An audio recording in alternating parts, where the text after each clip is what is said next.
And welcome back. This is the Crystal Tomb. I am kcStranger here after a long hiatus. My something players are here as well, with the exception of Braveshine, who will be coming along in a little bit. So last time, the party returned from their trip to Sigil with Innis, and at the urging of the Golden Dragon Tavrith, they submitted themselves to the influence of a magical music box. And that instrument drew forth the influence of the aboleth, um, known as Blindploop, on their minds. And they soon found themselves in combat with a series of aberrations. When the battle waged longer than expected, Innis brought Cain, Foundling, and Gamork and entered the fray herself, only to be singled out by a large, sort of shrouded, tentacled creature with a giant empty hood. So Innis and the creature battled behind a prismatic wall. The rest of the party battled outside of it. And when the prismatic wall spell fell, Innis was revealed to be unconscious, though she may have succeeded in weakening the creature. So fierce battle ensued. The party emerged victorious, particularly after Fallon used one of his 3 wishes to revive Innis. At Innis's urging, Tavrith showed the party a chamber hidden in the mountains behind his lair, where certain rituals might be enacted should the party be able to gather together a number of powerful magical items, including the 7 vestiges of Alkadir, the 5 dragon spirits, and the 3 creation stones. Turns out they already have one of each, the Scepter of Command, the spirit of the red dragon Tiroth, which apparently is inside Halale, not to be confused with Tavrith, and the soul stone Lacidel. With that, the party returned to Tavrith's lair for one more long night's rest, before following the lead provided to them by Crow and attempting to retrieve the Crown of Allure from the Yuan Ti settlement in the east of Skrit Forest. All right, and as we open up, we're actually going to go straight to Alistair. So you all go to sleep. Rest his hat. Oh, the elves in the room do their meditation thingy. But Alistair, you awaken after a few hours, and you need to go to the bathroom. You groggily pull yourself out of bed, wander to the adjoining room, take care of your business. You finish and pull open the door to head back to sleep. And as you open it, you see a soft silver light shining gently from the other side of the door. You start a little bit, but then you recognize the lithe frame and violet eyes from your dream a few weeks ago. The sprite, who introduced himself to you as Basil, floats in the air before you. He lifts his right hand in a calming gesture, grins slightly, and points with his thumb behind him. And he says, "Why don't you step into the hallway? We need to talk." I thought I was in the hallway and he was in my room. Oh no, so the way it works, I've got the map up here. Basically, I didn't fully draw it out, but That's all right. I step into the hallway. okay, yeah. Basically, the idea was that the bathroom is like in the corners of the bedrooms. Okay. All right. Okay.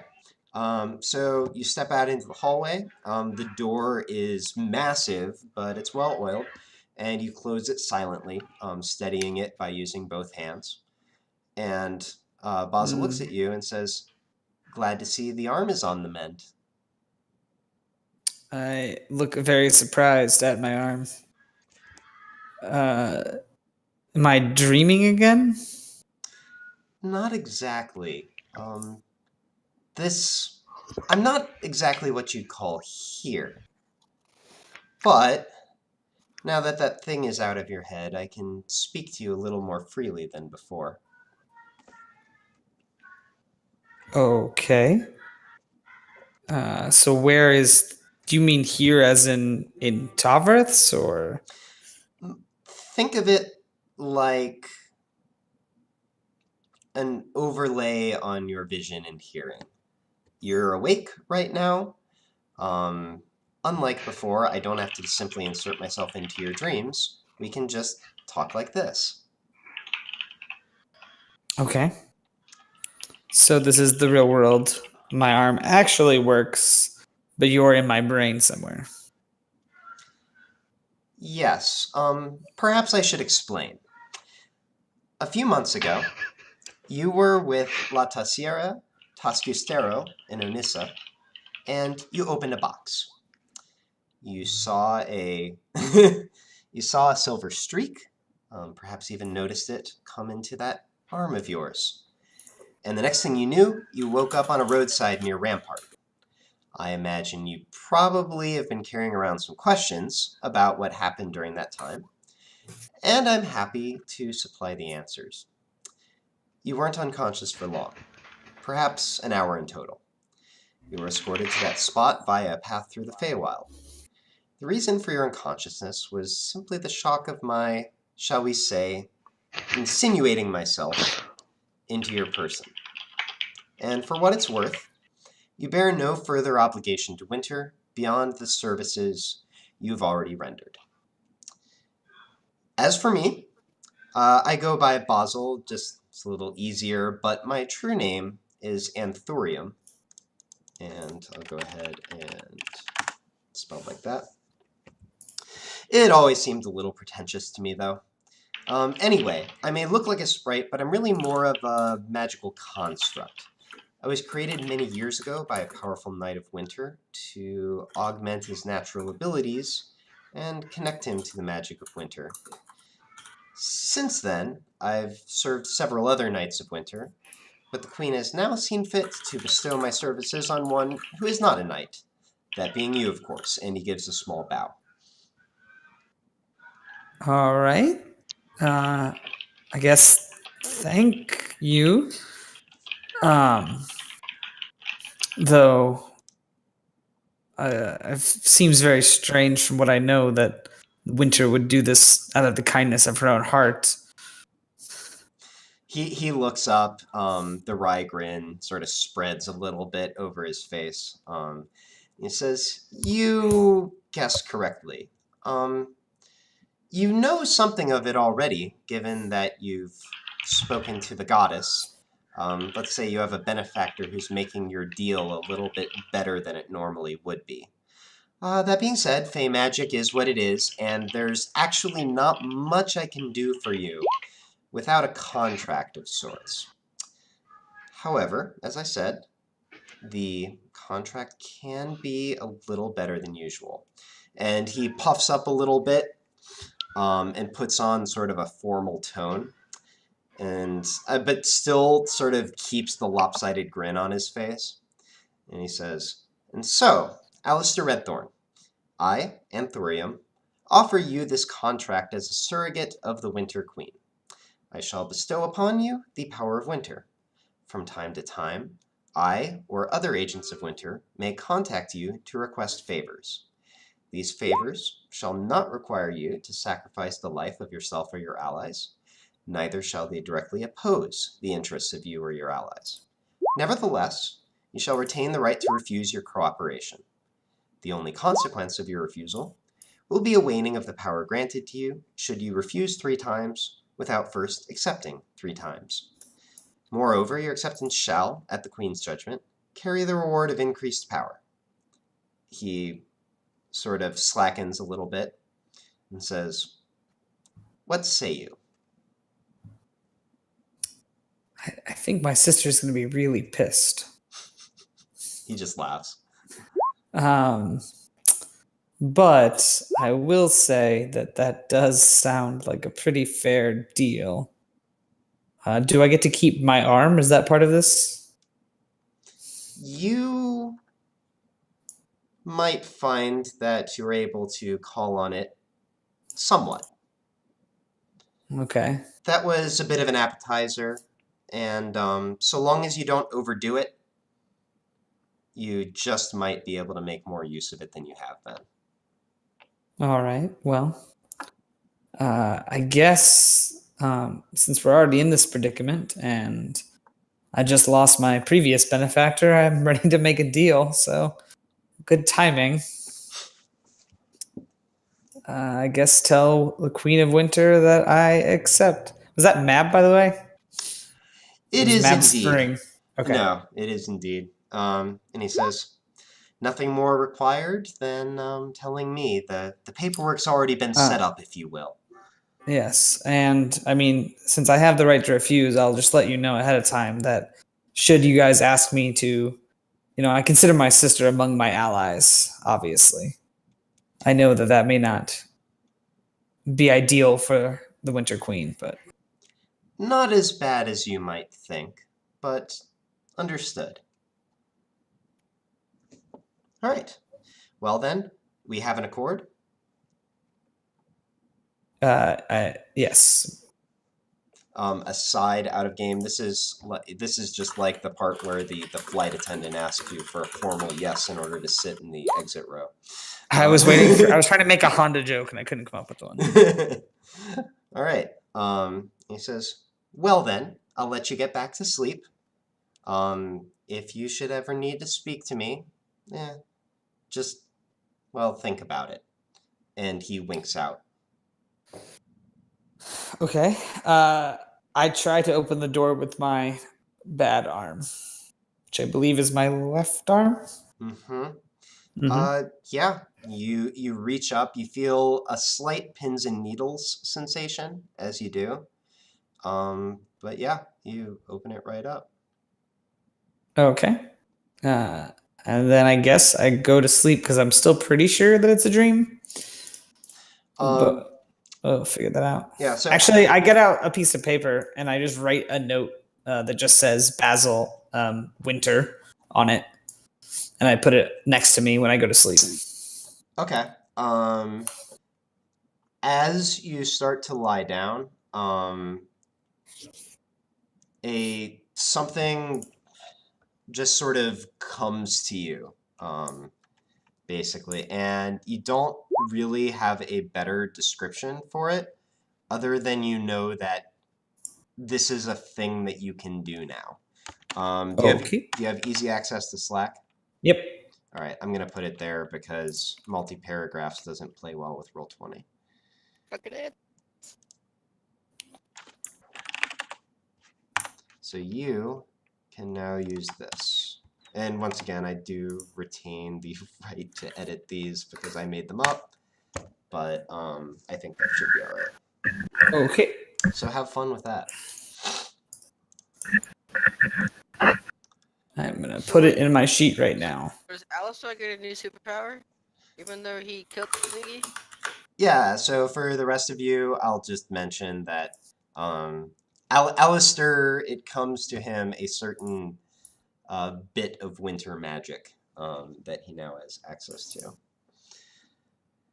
All right.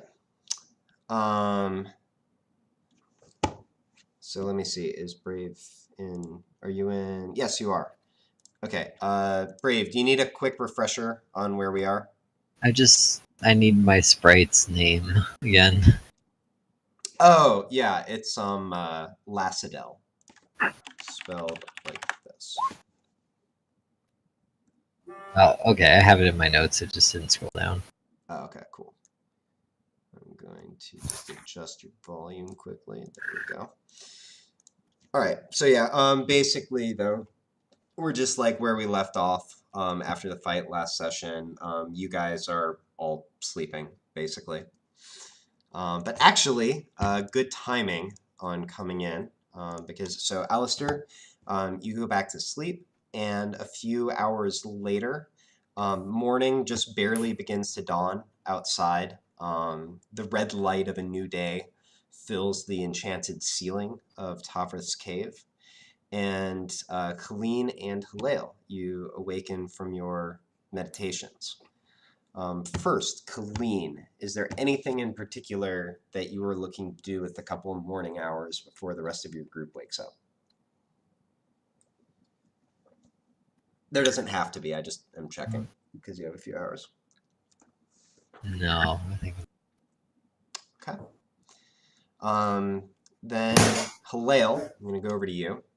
So you wander into the front courtyard, perhaps find an open area for your morning calisthenics. And As you draw near the close of your first routine, though, you hear footfalls coming from the path toward you. And you look over and see Tavrith in his dwarf form. And he addresses you. Halael, good morning. Good morning. How are you this morning?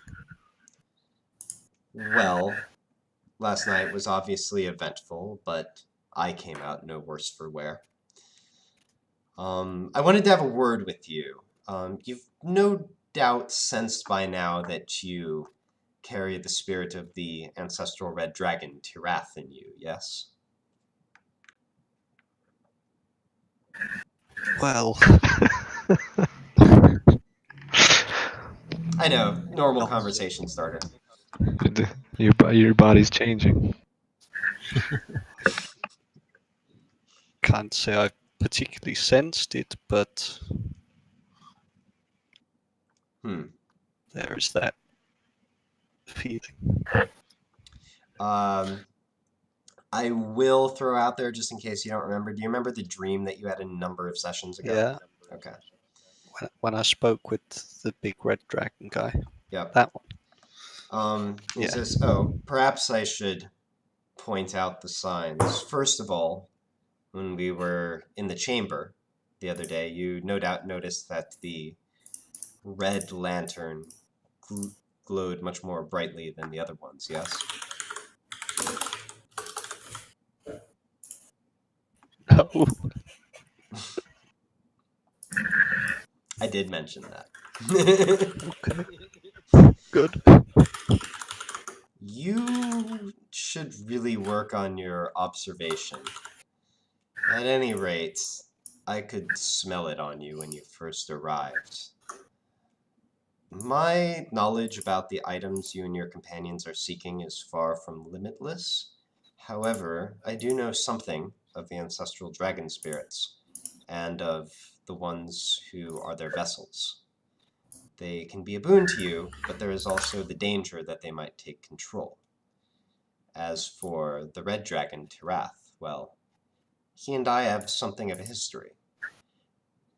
It's actually no accident that our names are so similar, for I took my name when, centuries ago, I was his downfall. His name is Ruin, and mine is Stability. But that is the past. For now, all that matters is that I believe I might be able to help answer any questions you may have, and I might be able to help set your relationship on the right path. If you would like that, then I was thinking we might take a visit to the chamber we went to yesterday. That sounds like it would be a good start. He gives you... Go ahead, sorry. I do remember speaking with this spirit some time ago. And I'm not sure we particularly saw eye to eye. Oh, do you remember the what time. it said? Well, I'm afraid not. He sort of gestures with his head for you to start walking, to follow him. He's sort of moving along this left pathway here. All right, on we go. So I'm sorry, you were saying something?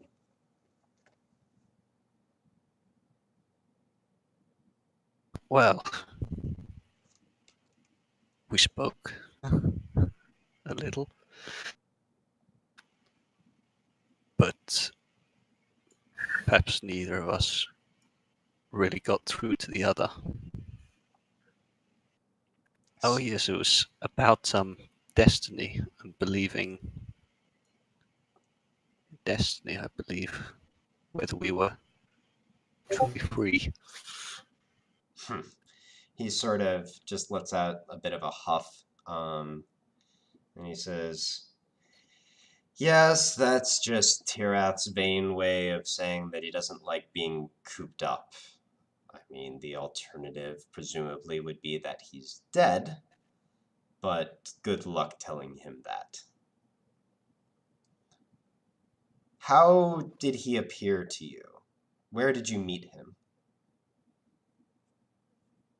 It was in a tree mirrored on a mountaintop, I believe. I believe he was behind some bars, if I remember correctly. He was a large red dragon. He laughs a little bit at the last part, and he says, that makes sense. A few things to know.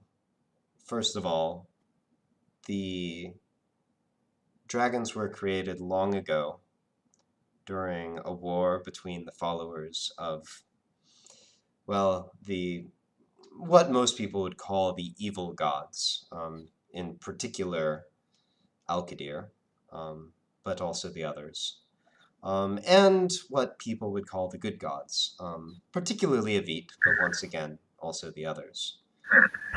Their forces threatened to consume the world, of course, as these things go.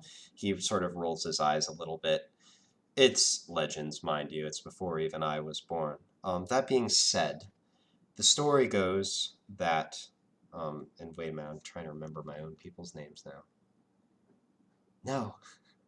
Oh, yes, that Carulo, Innis, and Miros together at that time created the ancestral dragons as part of keeping order and balance in the world. Tirath is one of those, and ever since he died, and he again sort of raises his hand in a small gesture, sort of indicating I killed him, his spirit has been kept alive as, in some manner that I don't really understand, part of keeping that same balance that was made before. So it is, in fact, the power of one or all of those gods that's keeping it locked inside you, and those bars, metaphorical though they may be, are very real when it comes to, well, you being a wood elf and not a red dragon. Following me so far? Yes, I can see what you're saying, yes.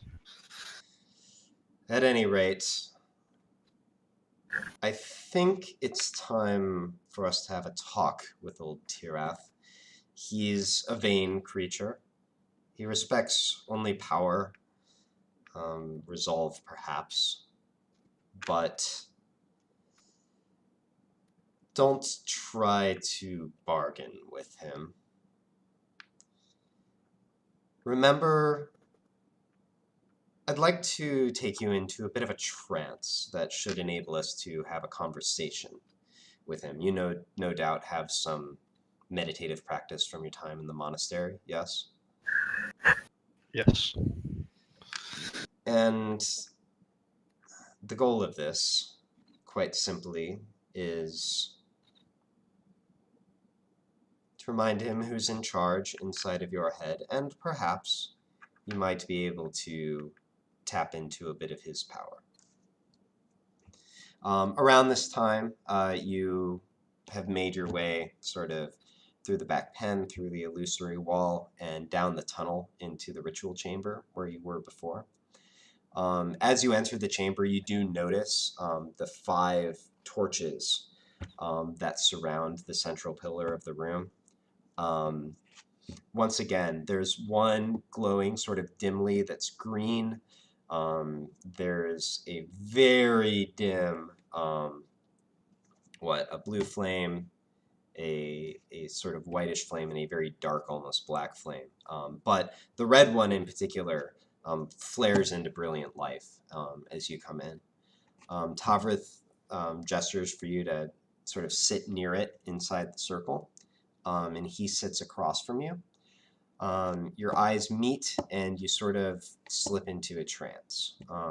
And then you perceive that although your bodies haven't left the chamber yet, and although the space hardly seems comfortable for Tavrith's draconic form, you're now looking at a great golden dragon the white of age starting to creep around the edge of his brilliant golden scales.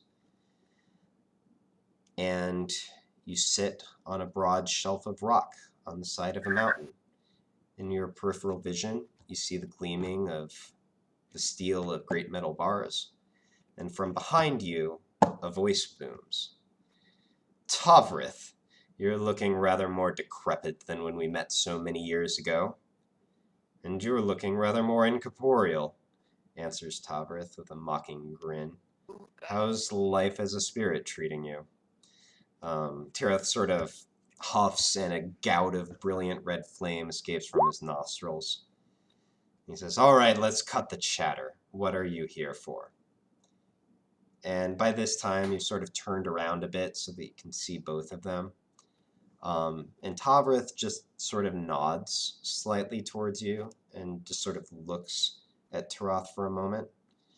And then Tiroth lets out a short laugh and then answers, and what makes you think he deserves to wield my power? And Tavrith answers, other than that, the goddess chose him as your vessel? And Tiroth finally says, I'll be the judge of his worth. And the head of a giant red dragon fixes his gaze, fixes on you, and he draws up to an imposing height, almost totally filling the cave behind the bars. I want to stare back impassively. There we go. All right. And he lets out an earth-rumbling bellow. I need you to make a wisdom saving throw.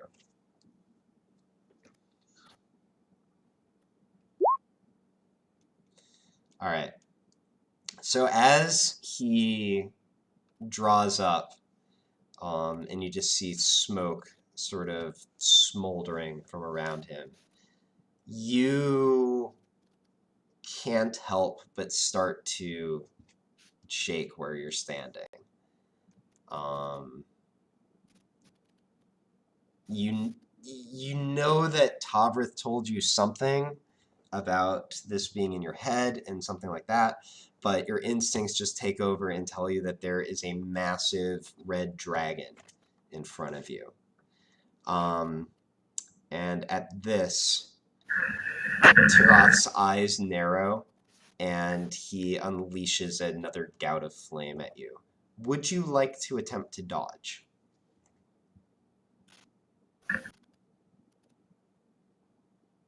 Ooh. Ooh, now there's a question. No. Okay. So, scalding flames sear all around you, and for a moment, you feel as if you're being cooked. Can't help but let out a bit of a surprised yell, but you stand your ground as the flame roils around you. And as the flame disappears, you notice that you feel fine. You look down, you're not burned, your clothes are fine. And Tiroth lets out a long peal of draconic laughter that I will just let you imagine, and sits back Do it. on his hind legs. It doesn't sound like that. That's me laughing. Can I be a tee-hee? Titter, titter. No, okay. And sits back and stares at you for another moment, looks up at Tavrith and says, well, this one has grit, I'll give you that. And he looks down at you, Halil, and says, if we ever meet outside of your head, I do recommend dodging. I'll be sure to keep that in mind. Get it? But Fine, fine. I'll help you out. God knows you need it. Or gods know you need it, I guess you would say. Just Next time you want to punch things, if you want my power, it'll be there for you. All right, and I'm going to give you a thing as well.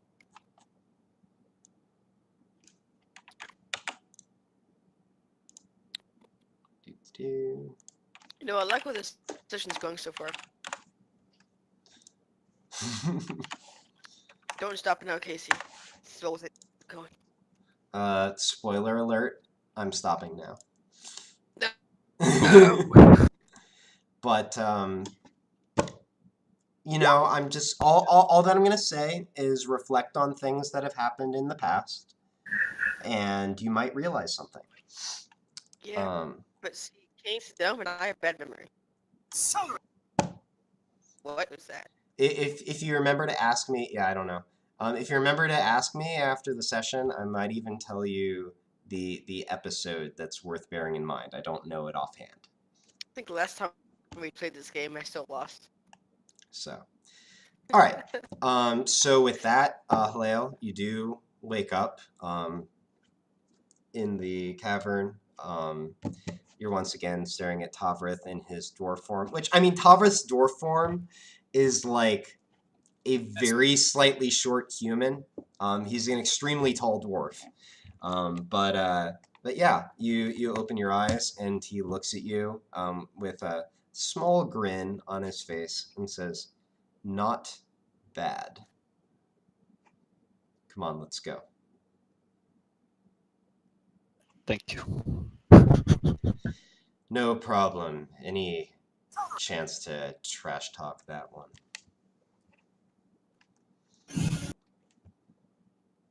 Okay. Anything else, or are you just like going back and hanging out until the others are ready to go? Hang out. Sounds good. Okay.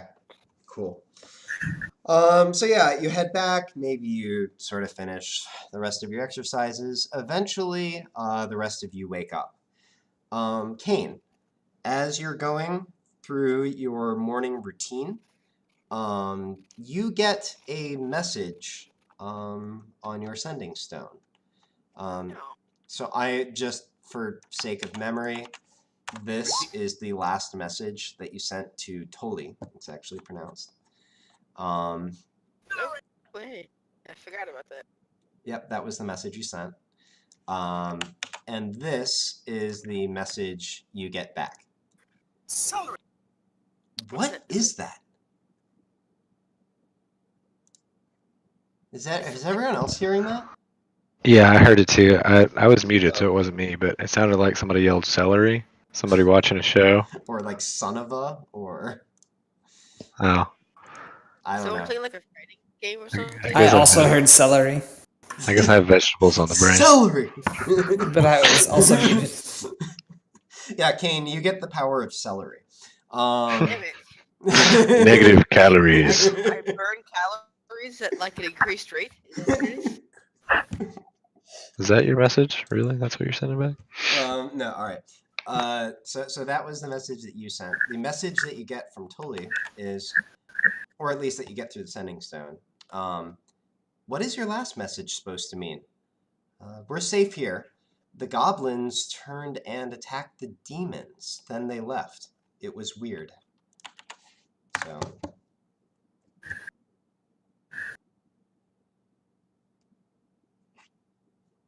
So that's the message you got. Do you want to send a reply right away, or do you want to think about it? Kane's gonna pretend to think about it, and then just say whatever comes to mind at the moment. All right, sounds good. you know. All right. We know. Tempted to send that just because it'd be funny. So yeah, you all wake up. Once again, you're starting to get spoiled. Living at Tavra's Palace. It sounds like a gambling hall. Just with all of the food that he's cooking for you, but you've got a great breakfast set out. While you're having breakfast, Fallon, Crow approaches you and says, "So you're going back to the Yuan Tea City then?" Yeah, we gotta get that crown. Velour. With this, he says, or excuse me, how well do you remember it from the times when we visited before? And with this, I want you both to make history checks to see how well you remember it. Okay. Core.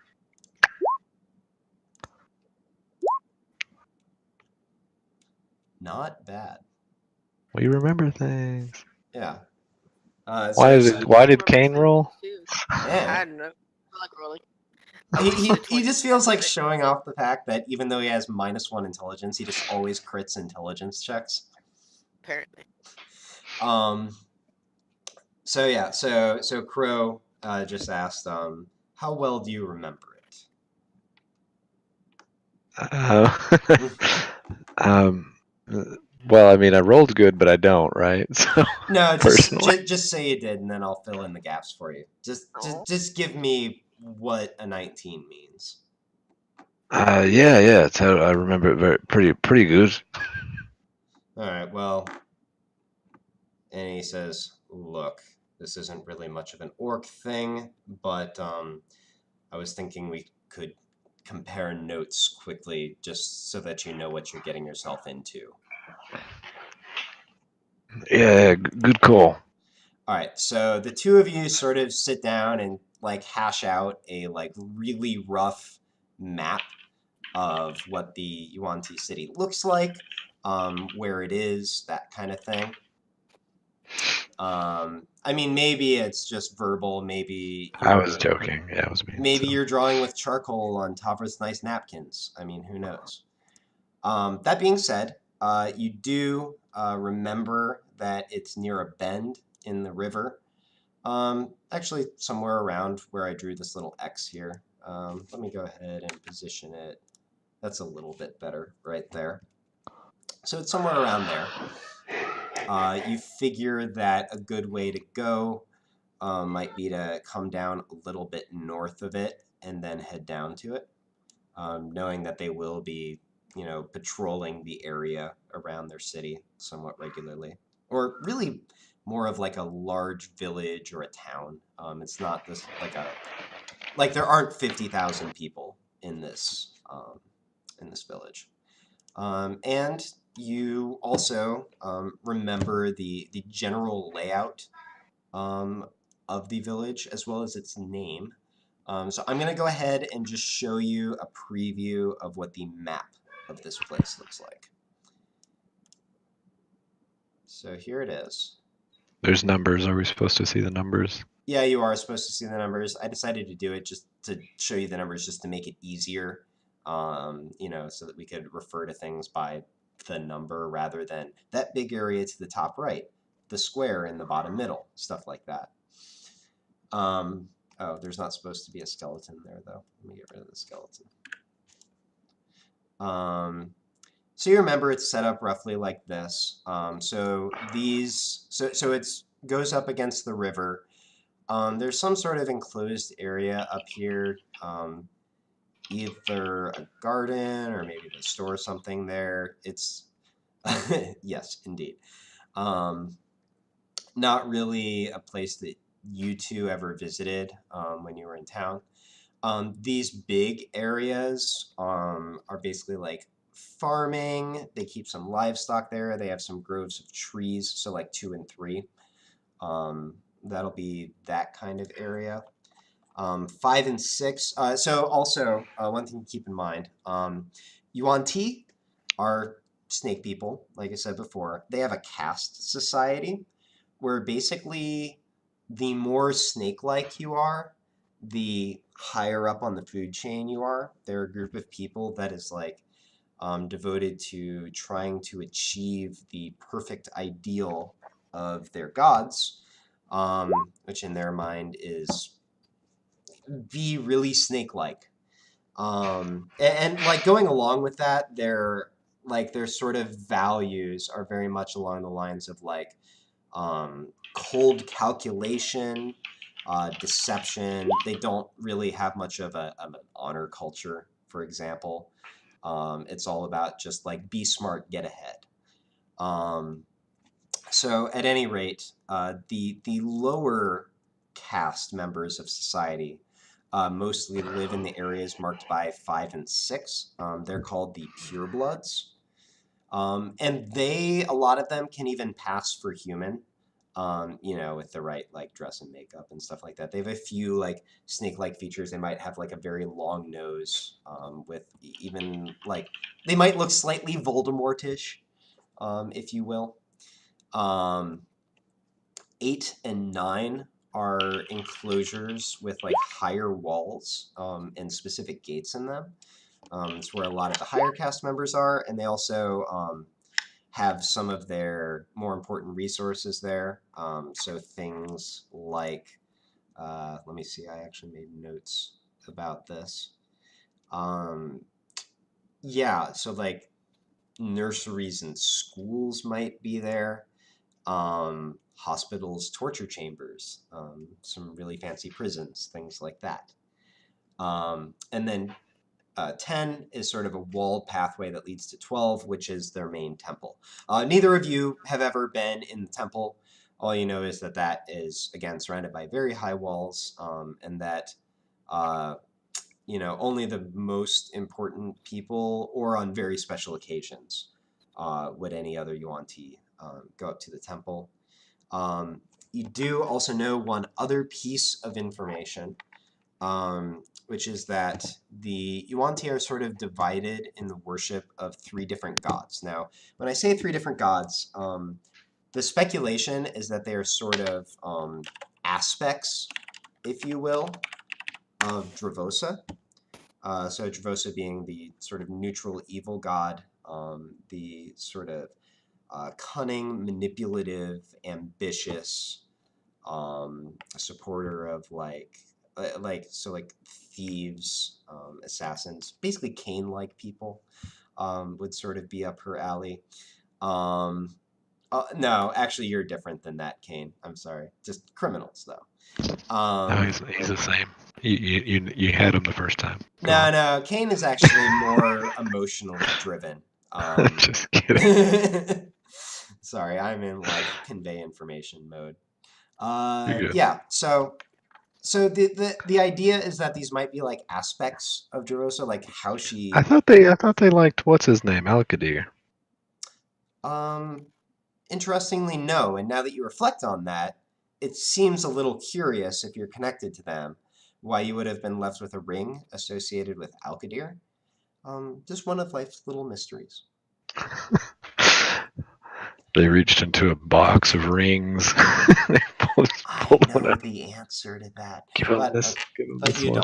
don't. Okay, so yeah, but the sort of 3 major deities are Shulk, Seth, and I'm not remembering the third. Oh yeah, actually, Dendar.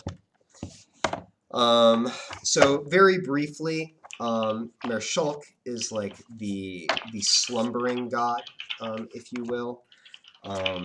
His worship, he's called the Master of the Pit, and his worshippers try to draw power from him and also bring about the age when he will fully awaken and restore the Yuan-Ti to their rightful place as masters of the world.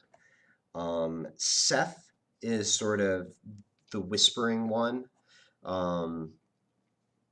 sort of supports a faction that likes to like play off both sides a lot, use cunning and manipulation to gain power. And Dendar is known as the Night Serpent, is the most blatantly destructive of the 3.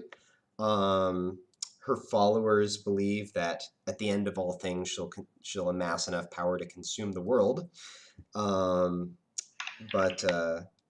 Yeah, and they're also the ones who are much more given to like torture and terror and things like that. So anyways, there are your Yuan-Ti major deities. Suffice to say, you know that some of the higher, you don't know the details, some of the higher ranking members, or actually, no, Crow does know the details. So some of the more powerful followers of these deities might take on specific forms, and they have associated titles. So I'm going to give you quickly what these people are called.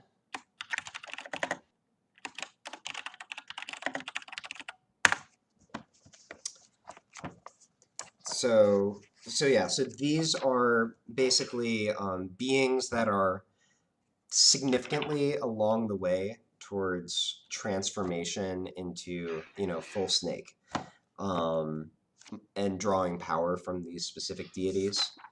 So to give you a very rough idea, the pit masters sort of look humanoid, but their arms are bundles of snakes.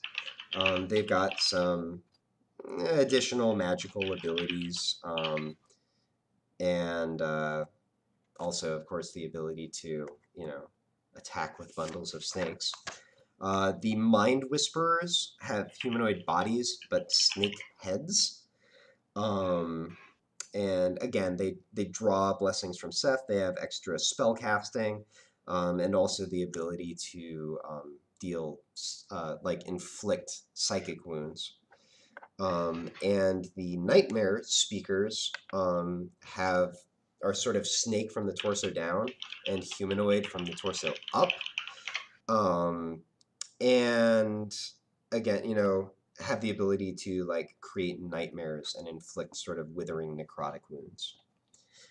So there's a big information dump, but this is a bunch of things that you and Crow know together as you compare notes about the Yuan Ti. And quick aside, is this the kind of thing you would share with the rest of the party at some point, not necessarily now? Yeah, it's something that I would kind of let on to, and they'd be like, "What the hell?" And I would slowly, I would kind of spill the beans as though it was no big deal. Okay. Sorry if that doesn't come out clearly. So all that's just to say, at whatever point you want to information dump with the rest of the group, just say so, and I'll assume that they get roughly what I just told you. All right? All Cool. right. So that's what you know about the Yuan Ti. So suffice to say, basically the information that you have is that somebody here has the crown. You can imagine. Now, mind you, the source of that information, Crow was a little bit wary of because it was the people who captured him. But you imagine that if it's true, it's probably going to be one of the higher ranking members of the society. So someone in the 8, 9, or 12 area is the most likely suspect. All right, so with that, we are going to go back here. So you all sort of eat your breakfast. Crow and Fallon compare notes. And then finally, he had departed for a little bit, but Tavrith walks back in, carrying with him a small chest. And he's like, all right, huddle up. I have a few parting words for you all. You also notice Anya slip in as well at this point. I've been hosting you altogether longer than any self-respecting dragon should. And as it seems that you know what you need to know, I thought I'd give you some parting advice before you all left. First of all, and actually I don't rightly remember, did you or would you have mentioned specifically Crown of Allure to Tavrith?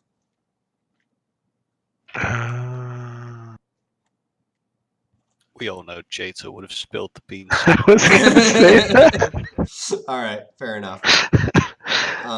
Get out of my head. So Tavrith says, I'm not familiar with the details on the Crown of Allure, but if I had to guess, I would imagine it would be some sort of charm effect, and I would advise you not to look directly at anyone who's wearing it. Seems like the most likely way for it to work, but just a guess. Do you have a mirror we could all borrow? He looks really pained. Glass. And he like sighs deeply and says, I might be able to find something that I wouldn't miss too much. After all, we did come here looking for a looking glass. Yes, you did. Oh. I'll fish something up for you. How many mirrors do you want? Fallon starts counting the party members on his hand. Tavrith points at Gmork. One for him, too. I'll just... That would be too difficult unless you have like a harness type apparatus. Not that can exactly. hold a mirror. Well then, why bother, really? I may have been being slightly facetious. Sorry, you understand. Dragons were not constitutionally built to give you our stuff. We can bring them back. I'm surprisingly okay with that. Alright, deal. They're loners. Bring them back undamaged.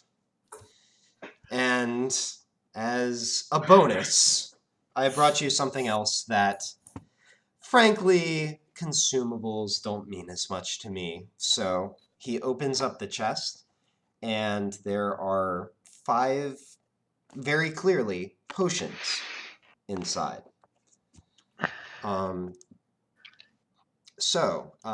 He gives these to you all. You may split them up among yourselves as you wish. The first one... I was saying, what kind of potions are they? I'll just sort of walk you through quickly, but he would, he'll walk you through what they all do. So the first one is sort of a watery liquid that visibly pulses between red, green, and blue coloration. So this is a potion of Alter Self. You gain the effect of that spell for up to 1 hour. So feel free to search up the spell. Meaning it's not like super viscous. So like if you slosh it around, and it's like not necessarily you can see through it, but it's like transparent / translucent. It's not very viscous. Okay. Right. It's just like watery liquid. The second one is a yellow liquid that appears to have an eyeball in it. So this is a potion of this is a potion of clairvoyance. You gain the effect of the clairvoyance spell for up to 10 minutes. I can look these up once I finish writing them down if you want. The next one is sort of a faintly glowing dark red liquid. It is a potion of fire giant strength. So strength becomes 25 for 1 hour. Next is a potion of gaseous form. So it's a foggy white liquid with a watery consistency. You gain the effect of that spell for up to 1 hour. Fallon can. Also, just generally the rest of you, if you need to do anything particularly strengthy, you can make up for your shit strength score. Dibs on becoming a cloud. And finally is a sort of a syrupy liquid that looks like liquefied iron. This is a potion of invulnerability. You gain resistance to all damage for 1 minute.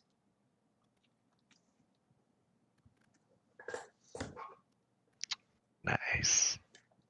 So do you want to take a moment and talk through how to divide those up now? Do you want to handle it later? How do you want to do it? Kane quickly grabs the cloud making one. Fallon slaps his hand and it breaks on the ground and shatters into pieces. Dissipates into the air.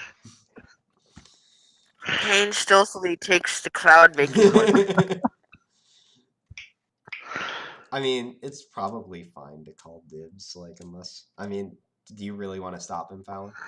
No, I mean, well, No one here's the sees thing. me take So it. why do you really want the?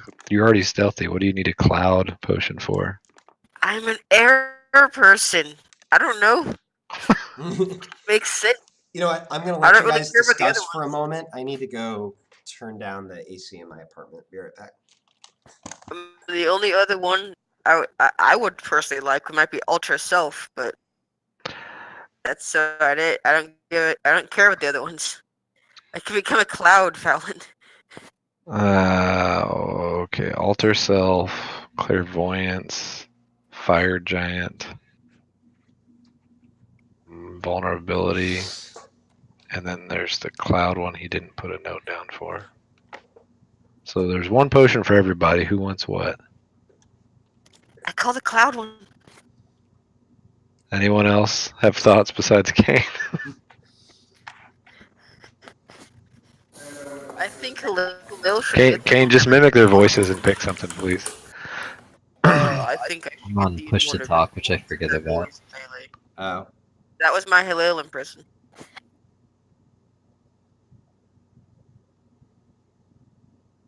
I think It's the best Halil impersonation, especially because his face is frozen. Well, Halil, wouldn't you benefit most from the strength? he uses Not Dex, doesn't really. I use Dex. Anyway. he uses Dex. I mean, I think either Kalina or Alistar with 25 strength would be hilarious just to watch. I mean, Valid. I could take it and then, because I think it can just switch to strength, but yeah. Oh, yeah, is I that think the optional? invulnerability would be good too, because you can I think like so. you're in melee of people all the time. I'd have to double check. I mean, everyone else here tries not to be in melee with people all the time, so I think you would benefit the most from being invulnerable. Yeah, I mean, it I is have a- optional. So technically, Halil, if you wanted, you could switch to using strength Oh, that works for too. your attacks. Then have pretty big Never mind. bonus at 25 strength. Okay, so Halil gets the strength one. I call Cloud. I think Colleen said something. She wanted alter self or clairvoyance. All the strength one. She wants everything. That's I want it great. all. Yeah, I guess personally, the alter self or invulnerability would be cool, but I'm ranged for the most part, so I don't know about the invulnerability. Alter self, I just thought for using to turn into different snake people. I would like the Alter Self one because I do a lot of illusion stuff. But Yeah, but you already have illusions. yeah, but I don't not have for self. that. I will. Good night, baby. On her behalf, I will say not for that. Yeah, also, Ultra Self's like changing yourself, right? Like it's not an illusion. It's like Well, yeah. I mean, there's a couple. It has a few uses. What? Let me see. I've got it right here.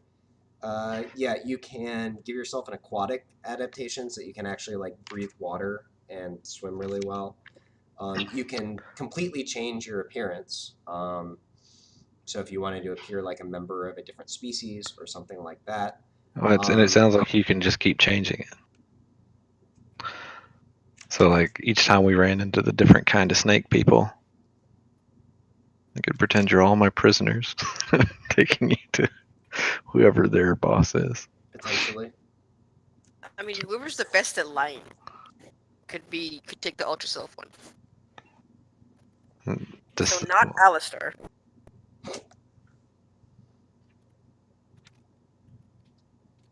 Oh, hey guys. I'm okay with whatever we decide here. I'll take the Clairvoyance one. All right. So what do we have left? Alter self and invulnerability. Invulnerability.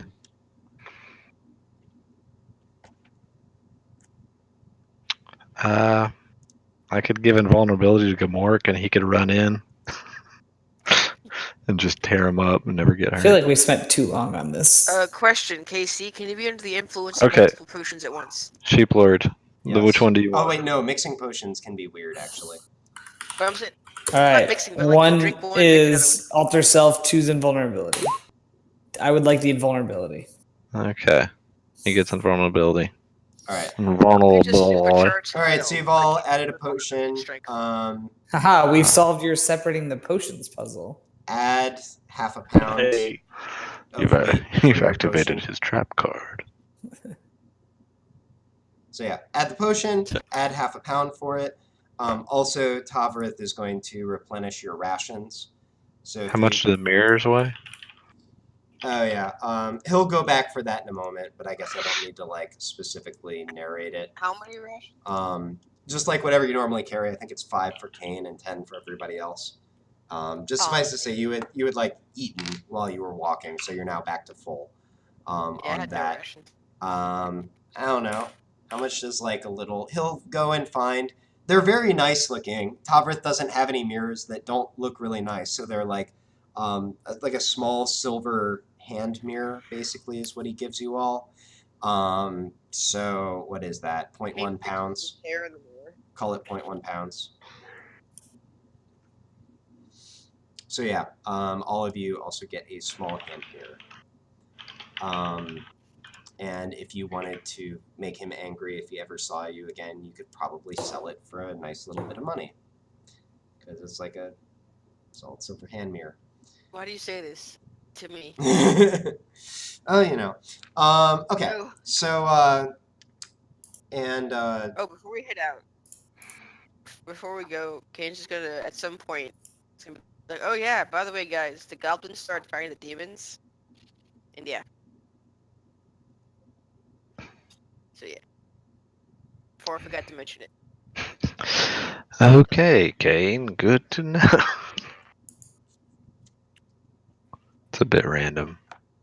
Just what goblins, what demons? What the hell are Right. you talking about? Just saying, apparently the goblins who were working for the Are you- demons are now fighting the demons. are you telling us about your dreams again? You don't know about my dreams. So I'm like picturing the scene. I'm picturing like Kane just sort of like says this in a pause in the conversation while Yep. like Tavrith is handing shit out and everyone's just kind of staring at him being like, what the fuck? Is that about right? That's exactly it. Word. You nailed it on the head. Kane, are you going to attempt to explain anymore? Or are we just gonna like sort of move I mean, on? that's really what I know, right? Like, that's all she said. Like, the goblins attacked the demons and they left. I will say that if you'd paid attention to all the messages, you might have a little bit more than that, but that's fine. I've given them, every time I get a message, I tell them about it, so they know the other messages. Yeah, but you tell They us so far apart. Context. We're not supposed to keep these in mind and piece them together. It's your job. Hey, man, you want the guy with 9 intelligence to remember all these fucking messages and then put them together and figure it out? Or Yeah, I do. not 9, 8. 8 intelligence. Do you want to happen here? This is how civilizations die. Kane killed civilization, guys. And Crow Gandhi. sort of looks back and forth and says, well, if we're done with that, I had one bit of parting advice as well. If you get into any trouble when you go to, and actually, what did I name it again? When you go to Vixeth, and he would have mentioned, that's the Yuan Ti village where I think you're going. If you get into any trouble there, be on the lookout for a Yuan Ti pitmaster. His name is Talash, which spelled like that. He's the attendant of one of the 3 ruling abominations, which they really look like snakes, basically. Anyways, the pitmasters are among the higher-ranking Yuan Ti. They have human bodies and heads, but their arms are big bundles of snakes. Anyways, if you get in trouble look for him to be next to a very large and very snake-like Yuan-Ti. That's how you're likely to know him. He is duplicitous. He is not to be trusted, but he and I have had a mutually beneficial relationship in the past. And frankly, if you get into trouble, he's your best bet. We have an agreed-upon sign for invoking our arrangement, which is simply to challenge him to an arm wrestling match. All those snakes. Sounds like a Fallon task. Well, hold on. Who got the strength one? We'll have to make Fistlord do it. Wait. And Fallon says, something I've always wondered. Can they eat with the little snake mouths on their hands, or do the snakes have to hand the food to them? You see a very strange look on the face of an orc. Curiosity. He thinks for a whole 2 seconds, and then his usual sort of impassive expression falls back over his face, and he says, "Never seen it happen. No idea." So, to be clear, Mr. Orc guy, The name's Crow. Crow. I totally didn't forget that. The code is to challenge the guy with snakes for arms to an arm wrestling match. He's got some real pythons. I thought it was a fun joke. Okay, so it was on purpose. Just make it. Wouldn't they have an advantage in Look, arm wrestling matches though? Because I spent- snakes, they can get the leverage. He looks meaningfully over at Fallon and says, "I spent years with that one. Even for an Orog, it has an effect on my sense of humor."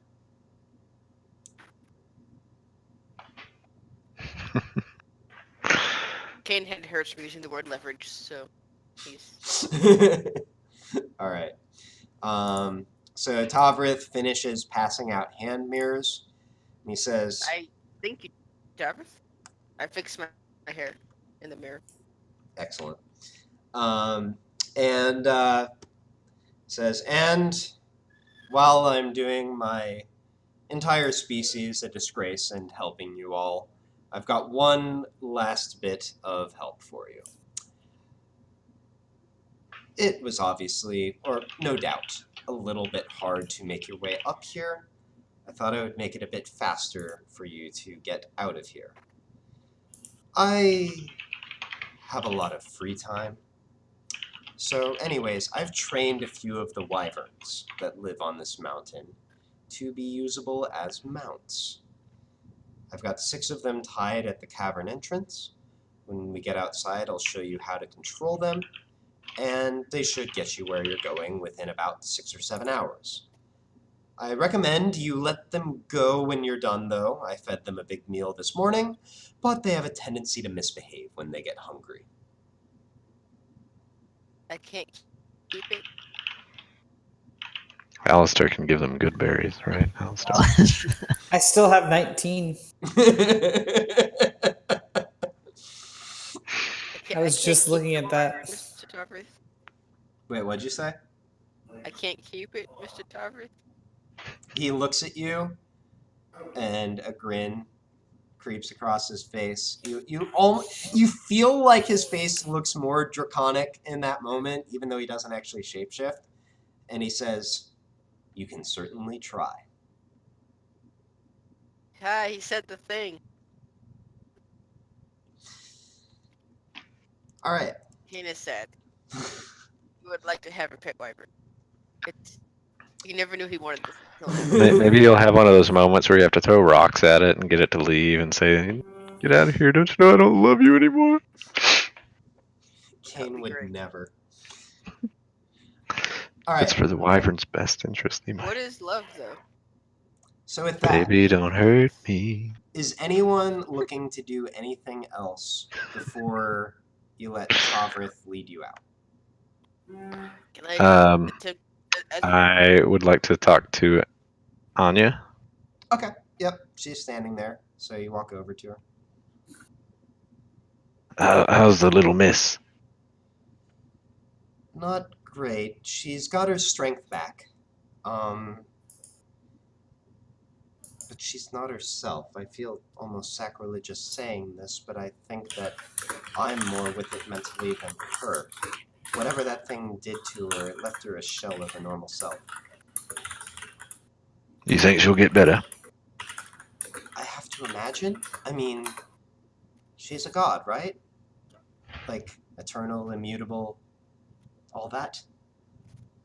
I mean, you should have seen her in that place. She fiery spears floating through the air is crazy. Fiery spears? You never really told me what happened in there. Well, we couldn't really see her fighting this big weird tentacle cloak, and then we were fighting these other things, and then that guy showed up, and she was hurt, and then me and Gmork saved the day. Sort of tips her head and looks at you.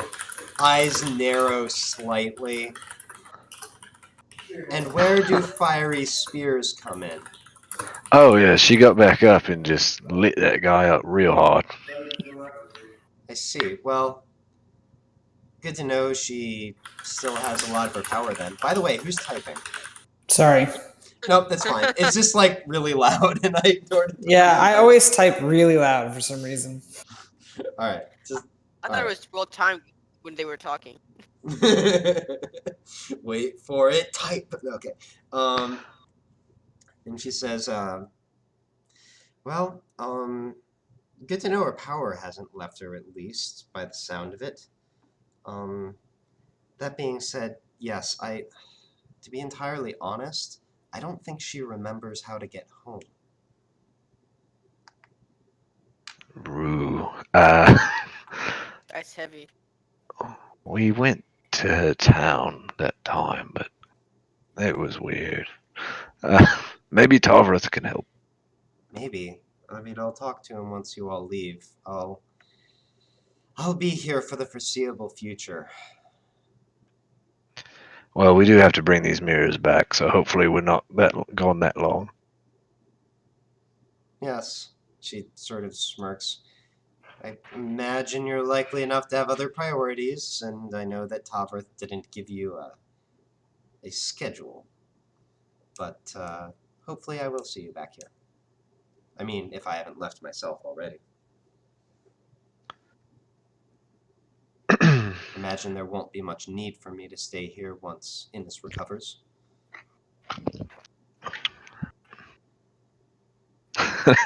Fallon says, well, how will you find me? I mean us. Oh, I look for where all the trouble is. Yeah, that's about right. Kane, goddammit.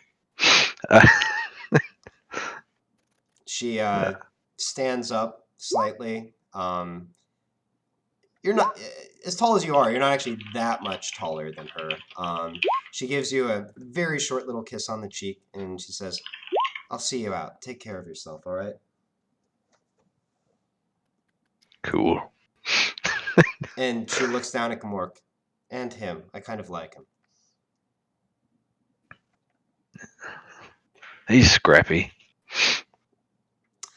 Anyone No, else? Were you looking to get anything else out of this? I was sensing an end, but I don't want to cut it off before you're done. Oh, yeah, but like, so if she becomes lucid, would you mind asking her why I have a Alcadir ring, but snake people worship Razvosa or Dravosa.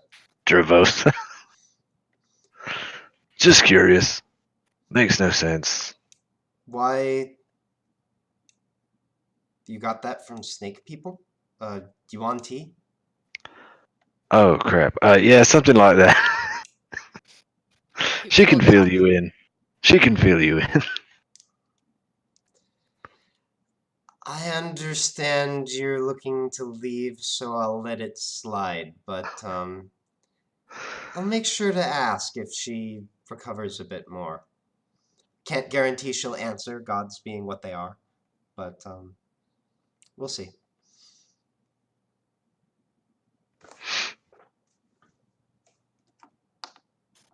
All right. Right. All right. Just a second. I gotta make a quick note.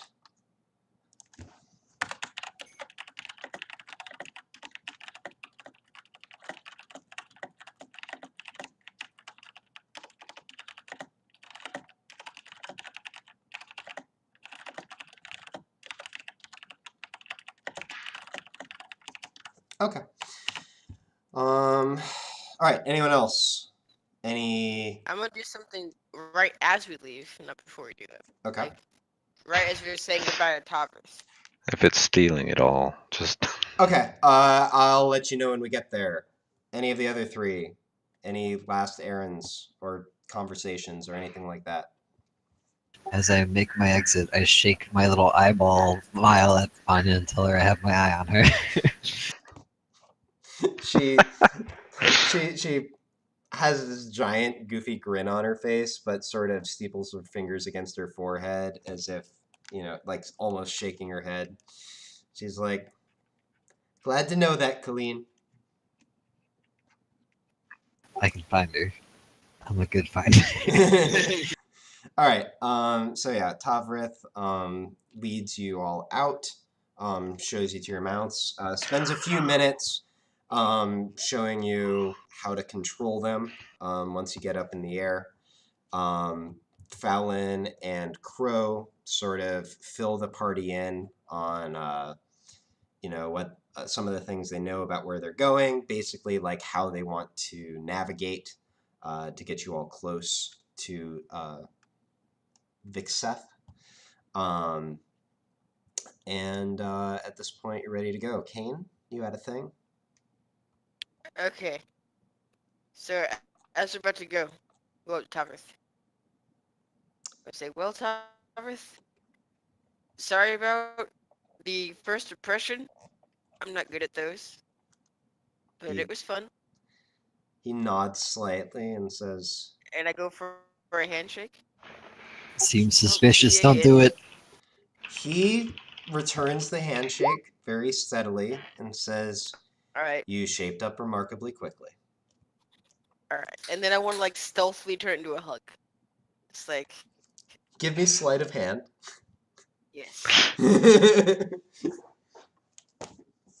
Just a second, I've got to look up. No, that's the wrong book. That's the wrong book.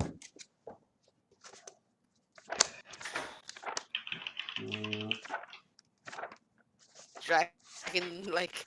Yeah, I have to Reflex look up his perception. stats just for this. Okay.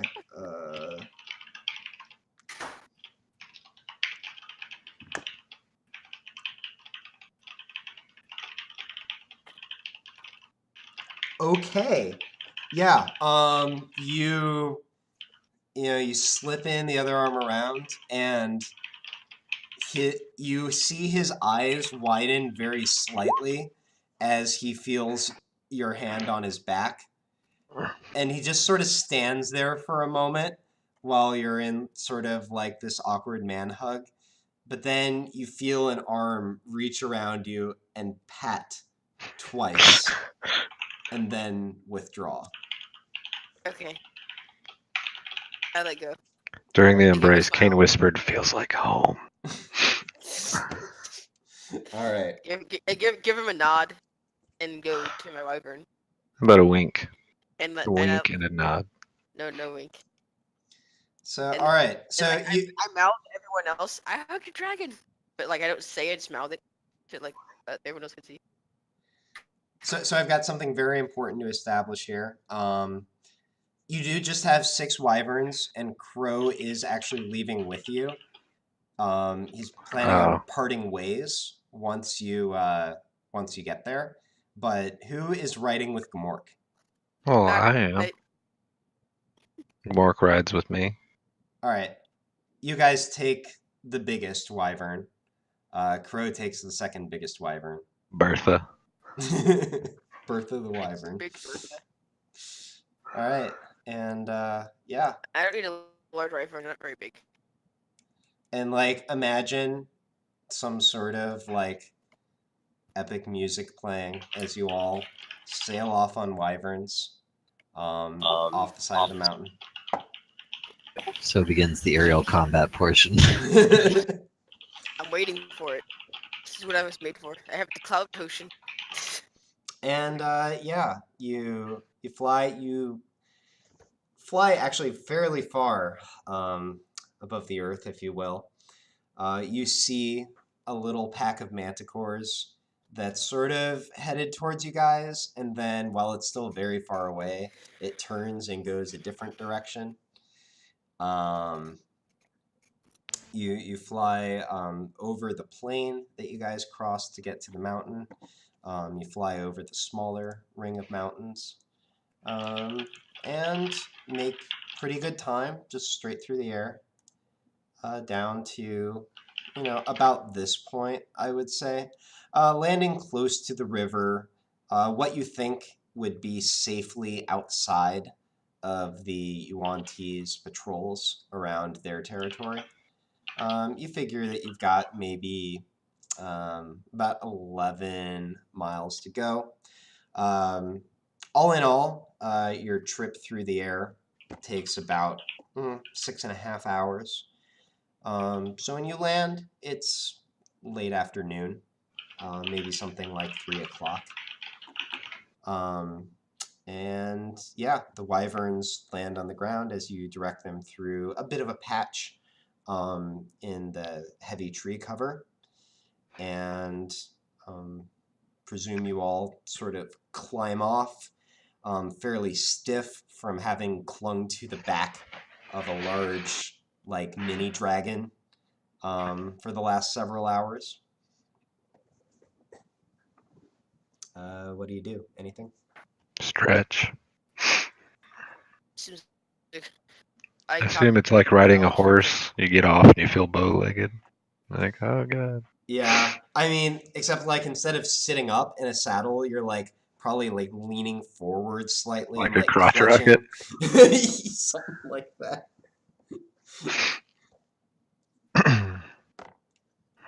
Kane does a flip, tries to do a flip up the wyvern. Okay, give me Like, acrobatics when with they land. disadvantage. No, when they Can land. can we rewind and someone yell at Kane to do a barrel roll? I was almost tempted to say I'd try to do a trick in the middle of the air, but I decided not to. I'll allow you to retcon do a barrel roll. Okay, yeah. I mean, you actually do a little backflip off the back of the wyvern. You wobble slightly when you land. But like you have to move your right foot like very slightly back in order to catch yourself. But pretty good. This is the Olympics. Yeah, that's exactly where I thought of that from. And you're wearing a leotard? Am I? I don't know. I can't see under that shirt. I mean, my armor. Could be a leotard, I guess. All right. So yeah. So Crow finishes dismounting as well, and he looks over at you and he says, "Well, I'll be headed north, back towards my people. So, I guess this is where we part ways. Frankly, I spent a lot of time standing around not doing anything, but I think it proved to be useful after all. So, good luck." Tell everyone I said hello. Yes, they're all very eager to have you back, Fallon. Tell him I said hello too. In case the rest of you don't know, I assume you do. I am perhaps the most self-controlled orc you'll ever meet. Yeah, no, I know. Tell him I say hi. Yep.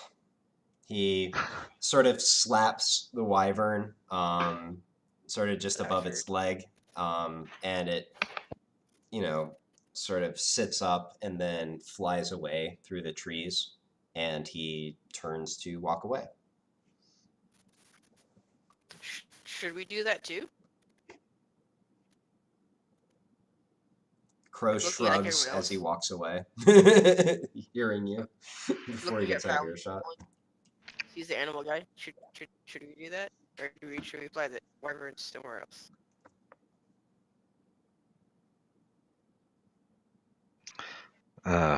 Fallon walks into the woods. So are we leaving the wyverns now? I'll follow Fallon. After Kane says that, yeah, I leave and follow Fallon too. Bye, horse. I give the Um, wyvern a hug. So as those three walk away, and Halil and Kane are left sort of awkwardly standing, Halil maybe is just sort of like chilling, but Kane is sort of like awkwardly looking for direction. Kane and Halil, you notice the wyverns sort of like turn towards you and start to eye you just a little bit. I already said I was I'll giving it a hug. leave them. You're giving it what? I already said I was giving it a hug, saying goodbye, horse. All right, and it lets My out wyvern. a little bit of a growl that's somewhere between a purr and I want to eat you. Sounds about right. It's par for the course, Kane. Alright, I leave. Follow everyone else. You're just leaving the wyverns there. Apparently, I don't know. I kept asking everyone else. They just left. So I guess we're just leaving. All right, Halil. No one else said You? bye to their Not I did it. Yeah. Leaving them. Okay, interesting. Oh, I say you can go. It it sort of turns its head towards you, but gives no indication that it understands anything you're saying. You can go. That's fine. Yep, yep. This is like Free Willy. Yep. Okay. Yep. So you're just walking away. Making a note of this. You fucked up, guys. He's making notes now. Casey will remember this. Casey will remember this. It's all your fault. It's because no one didn't want to answer Kane. All right. Just making sure that you're not like directing them to leave or anything like that. I said goodbye. Yeah, you did. Okay. Allow me to make something excruciatingly clear. The whole like slapping it on the leg, I didn't like specifically say this, but I will say it now. This is the symbol for go home, as Tavrith has trained them.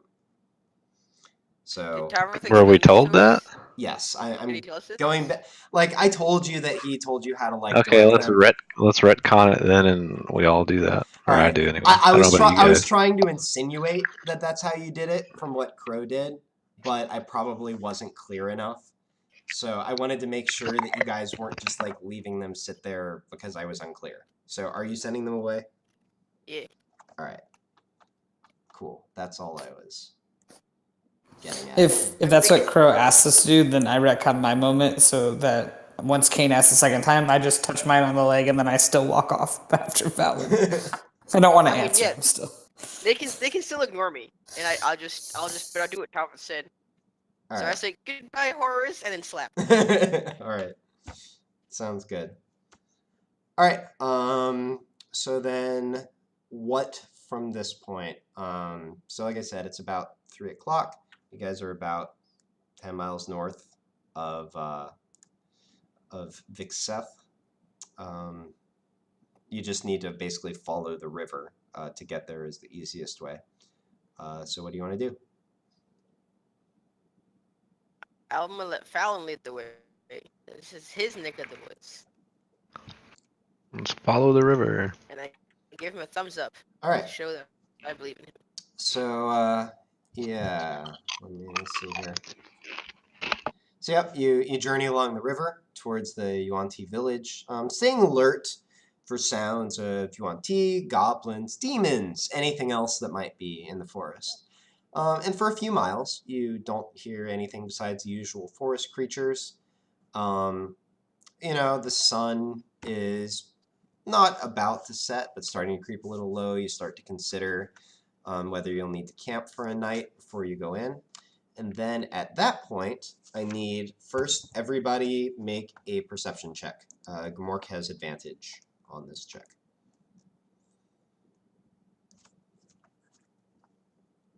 What? Why does it ask if I want to make it a public role? What the heck? Good job, Gamort. What did I do? Did you do Good something? thing I Or have was it that me? clairvoyance potion. Okay, so that's that. And then everybody make me a stealth check. Hood up. The hood's always up. That seems reasonable in this situation. I mean, it doesn't have to be up. You can. But No, at this I point- mean, it's not really reasonable for me to expect you to like have like just constantly be saying, my hood's up, my hood's up, my hood's up. So like, if it's a situation where I don't reasonably think you'd have it up, I might like require you to say it, but stuff like this, you definitely would. Okay. Just like wandering fair. through a forest with hostile creatures, that seems reasonable to me. Okay. All right, I concur. so let me see here. Okay.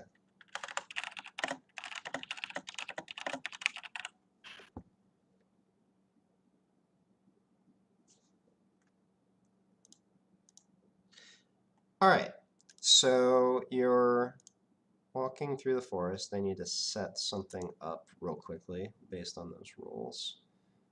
So it's probably going to be about like this.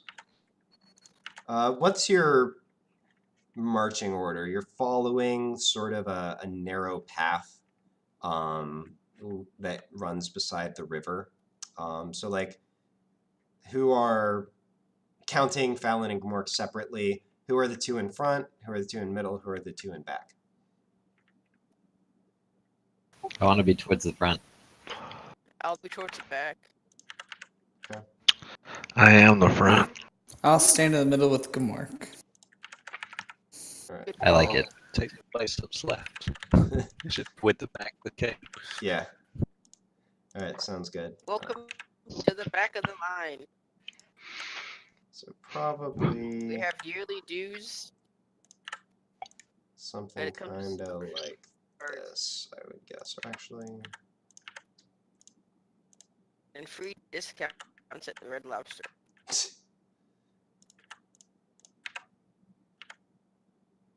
If we find a lobster person right now, Casey, that'd be great. okay, probably something. Or actually, I'll just do this. All right.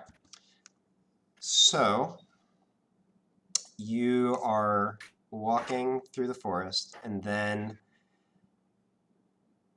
suddenly you apparently hadn't been paying as close of attention as you thought, because you get very close before you hear hushed voices and movement the sound of movement coming from a small patch of woods that you're walking beside.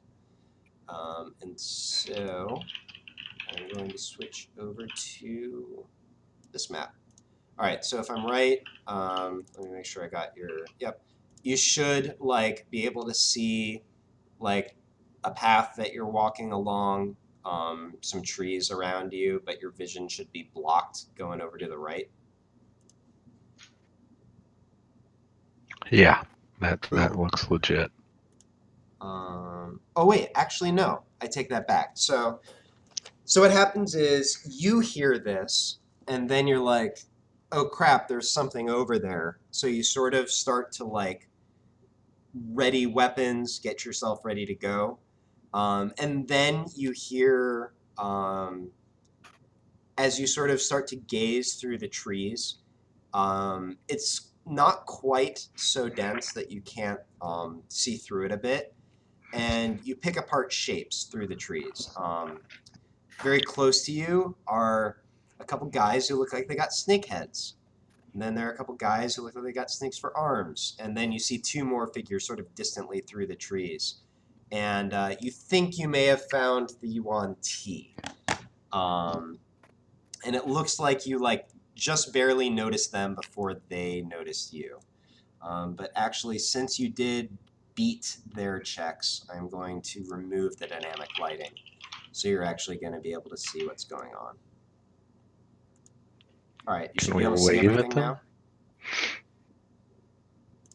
now. Okay. Yes. So I will mention, well, we'll see what happens when everyone comes up, but this is one of those roll initiative moments. So nobody has attacked each other yet, but it's a very tense situation at the moment, so I am definitely putting you into initiative.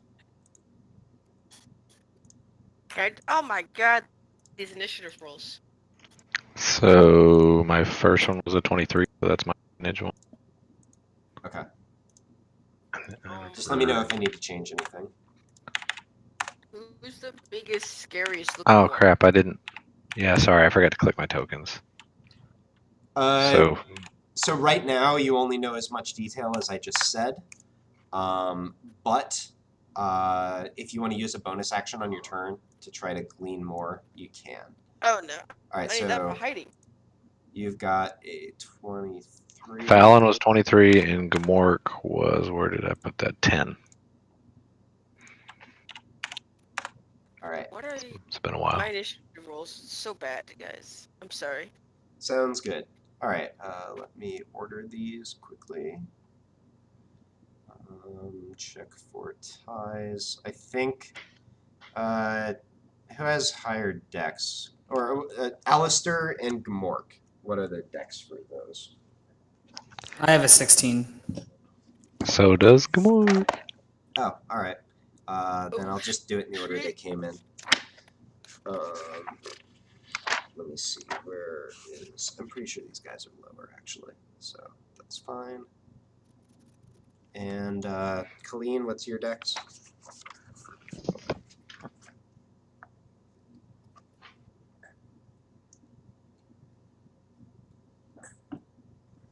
Lean? Clang. 16. So Wait, what'd you say? it's +3. Oh, 16. All right, cool. So you will be before them, actually. All right, so this is the situation. Fallon, you are first to act.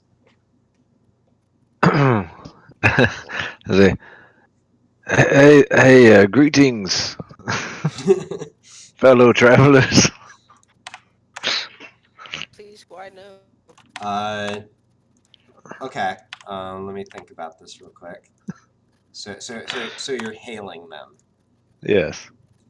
All right. We will pause initiative for the moment. If anything should break out, Fallon, you will still get your turn, but you'll be down a bonus action based on what you're doing right now. All right. Got it. All right. So this guy, who now that you have sort of a moment to look at him, you notice that he's carrying sort of a fancy-looking scimitar and wearing sort of tightly around his neck some sort of medallion. He sort of hisses, if you will, back at you in common. What are you doing in our woods? We swamp. we heard there was a really great Dervozva temple around these parts, and we just really wanted to see if we could check it out. You came to worship at our temple. Yeah, me and the boys here, we, we're adventurers, and we heard it pretty fantastic, so we're out and about.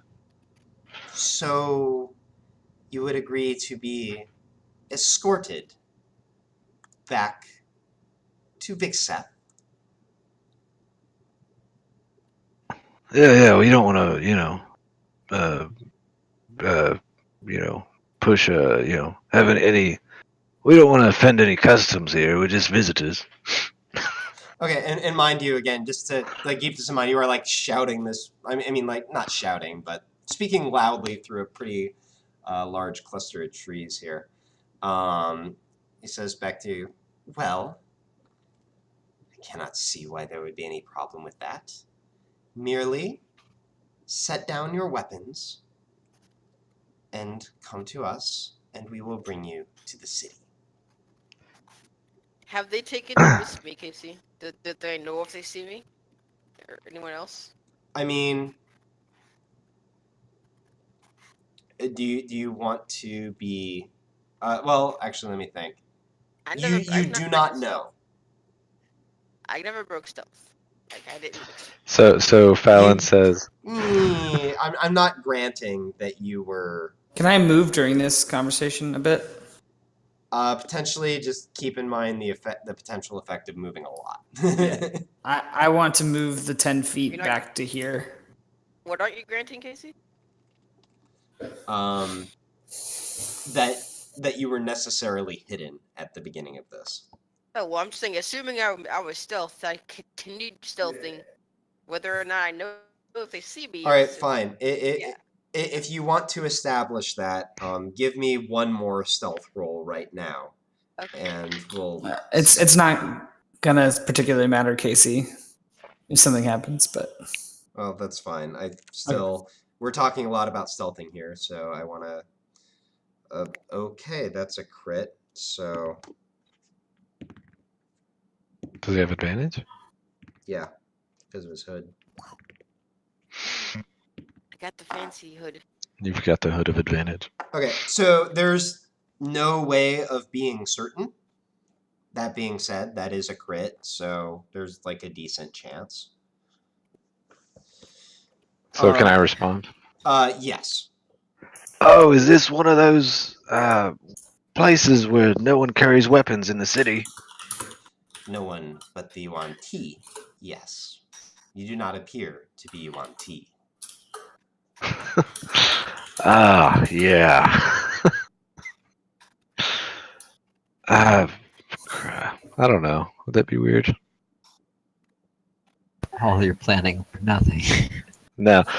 Well, a couple things. One, yeah, me mom was, and two, you really can't think we're so foolish as to just walk into a city unprepared to defend ourselves. Should you decide we're not good company?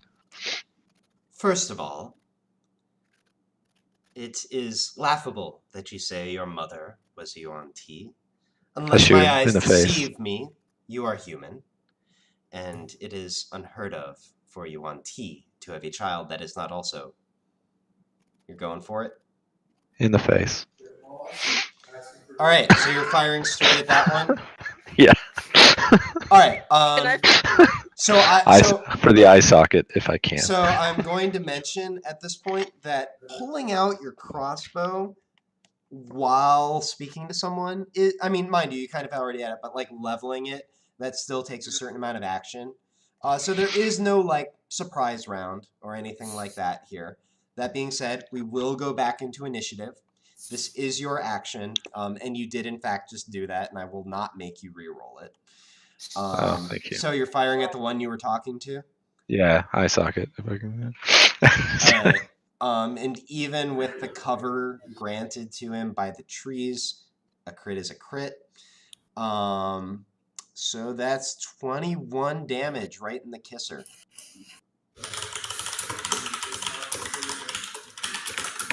All right. You still have movement if you want it.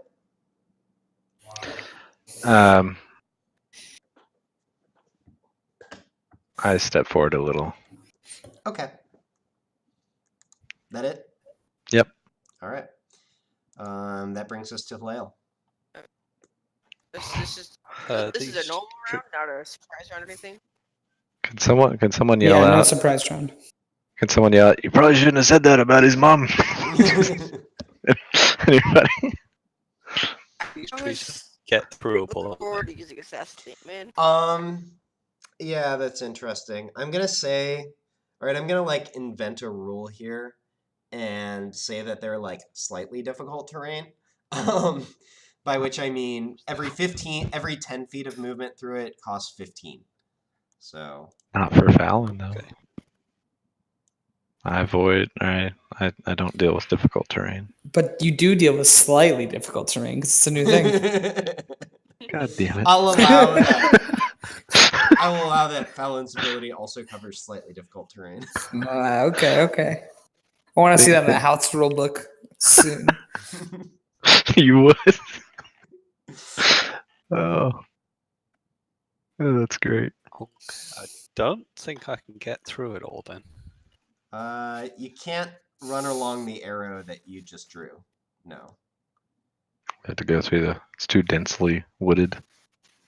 Yeah, it's just That like you are gonna might have just to be work. like running around trees and crashing through brush and stuff like that. Okay. I didn't want to go full difficult terrain because it's really not that hard, but still. Yeah. This fine. I'll just head a little way into the forest. Okay, so I mean, this much isn't difficult.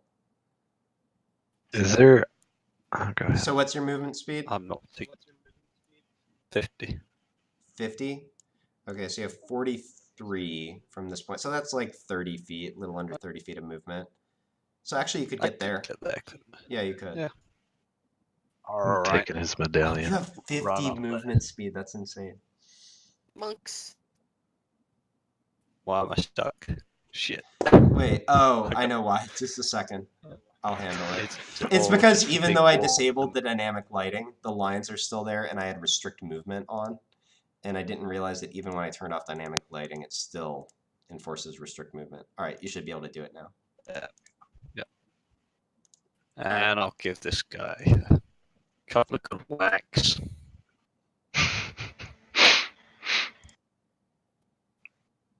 Name that spell. Happy ending. 15 is a hit. Oh, good. Yep. Hey. Mr. Consistency. All right, yeah. You run up, you give him the old 1, 2, 3, face, sternum, stomach, and he doubles over and hisses sharply. So that's... Because of where Haleel's token is, I just imagine that he's like in the tree still, and he just like pokes a fist out of one like section of the branch, punches. The kick comes from another one. He doesn't actually know where he is. It's getting punched by this tree. Oh, that's funny. Okay. Kick him in the balls. I desperately need to refill my water. I'll be back in like literally 30 seconds. I couldn't decide what I wanted to retcon in as my passing phrase after I shot the guy. Was it like, that was a warning? Came here to see your temple, not listen to you. I mean, you shot him in the eye. That's pretty much not a warning. It's a warning. That's the funny thing. I wanted to say, that was a warning shot. I was about to throw my daggers down and then like send out a spell. I was just waiting for some type of signal to go ahead and fire my arrow. No. Well, the signal was the crossbow bolt to the eye. Well, yeah, but man. That's your signal. I tried the diplomatic approach. They just weren't having it. We had someone altering our appearance. We're not even to the city yet. This is just some young Yuan-Ti prince having a fun picnic in the woods. So let me see here. Why do we always have to ruin people's picnics? This one will move here. And Haleel, I need you to make too many rule books. But I need to double check the rules on this. So many I'm pretty sure it's a rules. wisdom saving throw though. So go ahead and do that. Hey. Okay.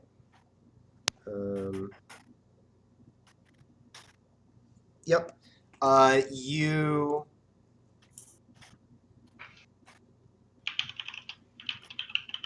You get this this idea crosses your mind that you should just surrender yourself to these people, but you shake it out without too much difficulty. You mean shake it off?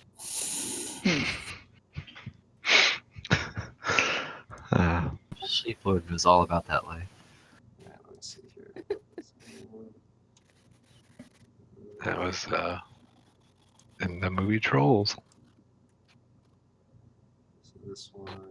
You saw the movie Trolls? I've watched it 100 times. I feel like you just proposed genocide in the chat really casually. It was a bit casual. Casual Out loud, you're talking about the movie Trolls, but typing, you're proposing All right. genocide. This guy Casual. will come here In BD, yeah. and or actually, yeah. Let me see here. Yeah, I'll go for that. I know what's about to happen, but he's going to make a longbow attack against Halal. So, how about a 13? I think it misses. Okay. Seems like it'd be a miss. It does have multi-attack, so I will attack again. Did it have it before it missed? Yes. Okay. How about a 20? Well, this one will catch it. Okay. Yeah, it's gonna hit, so and then needs to catch it. All right, so this is where I roll That's damage, damage. and like you compare that to something, right? D10 plus Dex mod plus monk level. Okay, given the amount of this damage, I think you're good. Yeah, so Yeah. 7. Yeah, well, that's 12 without the D10. All right, I catch it. and a very stunned looking. So these two that just sort of came up to the edge of the tree line here, these actually look fairly human, but they're completely covered in scales, by the way, just to let you know. But yeah, the first arrow goes whizzing past into the trees. The second one you catch.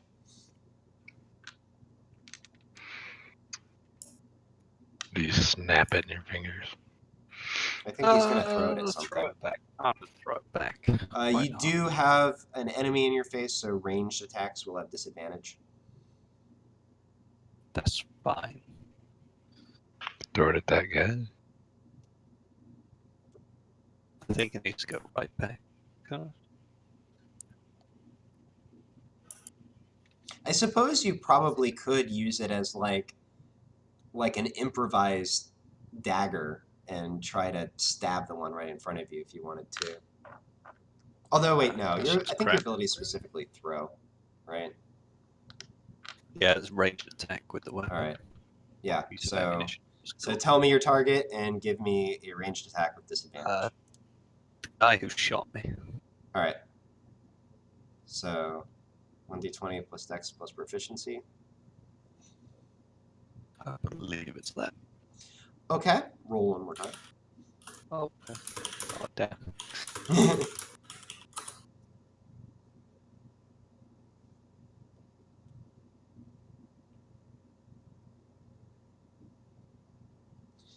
However, 14 is still a hit, so go ahead and roll. Yeah. It's going to be 1d8 plus dex on the return throw.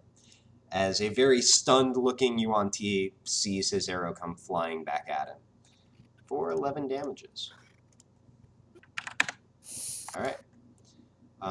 And yeah, that brings us to Alistair. I'm just going to go ahead and cast a 3rd level invisibility, and I will touch Kane and myself. Okay.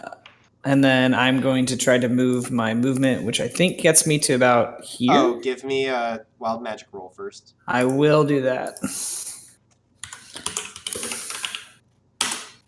All right. And so yeah, I move myself to there. Yeah, that's fine. And so Kane and I are both invisible. Okay. Cool. Why is there a circle there? Are we just testing things? Ignore the circle. I think he's preparing for something. All right. The problem is I drew it That brings perfectly, us to Gmork. but I can delete it. It's fine. Just move it if you're going to come bring it back, or Control Z it when you're ready. Oh, that's true. Gmork, does he have my terrain benefits, or is he just screwed? No, I'd say he would. Okay. Then he runs up next. He's got 40 movement speed. Yep. He runs up next to this guy. All right. And he gives him one of these. And he has advantage because he's next to Halil. Yes, indeed. So that's a hit. So he does that. So 11 damage. And all right. Yep. Gmork runs up, sort of tackles him onto the ground, bites him around his shoulder, and he falls down to the ground. All right. Anything else for Gmork? He growls angrily. All right. That brings us to Snakes for Arms. So, let me see here.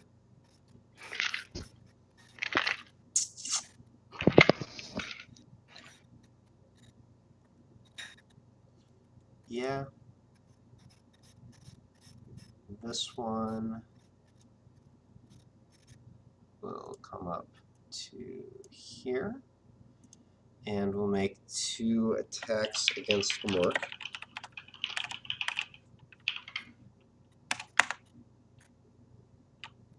$13? Nope. 14. Nope. All right. So 2 open snake mouths reach out for Gmork. Gmork sort of ducks one and then jumps slightly away from the other.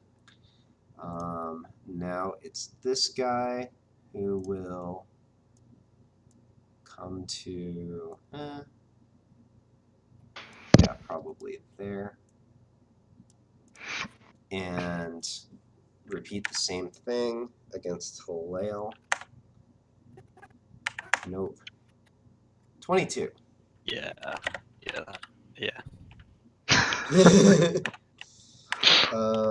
So that is 5 piercing damage and 5 poison damage. Okay. All right. So that will bring us to Kane.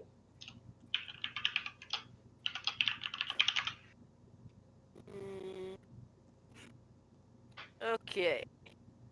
So them twos. This hold on, not the pinging thing. So this guy is here, and that guy is here. Haven't gone in combat yet, Correct. but I am invisible.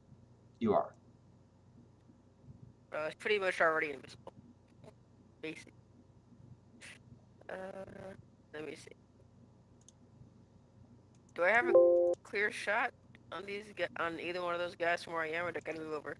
There are trees and people in the way. If you went after either of them, sure. I'd say they have 3/4 cover. Okay, if I moved over to like here, To there there? are still Yeah, then you'd be good. I guess there's. So this Okay. guy is prone. Your attack against him will have disadvantage because he's prone. This guy wouldn't. You'd have a straight shot to him. Although, again, you're firing through a lot of brush, so I'd still say he has half cover. Since you're invisible, I think you get advantage on attacks, right? Am I crazy about that? No, that sounds right. He was also hidden. So, yep, definitely advantage. I just had advantage anyway. I didn't even need to. I can hit anyone. Who's looking the roughest then? Can I like tell? Can you tell what? Like who's looking the roughest? Like, as in, who's been hit the most? Both of these guys have been messed up somewhat in the hasty glance. You know what? Give me perception. All right. I'm not terrible at that.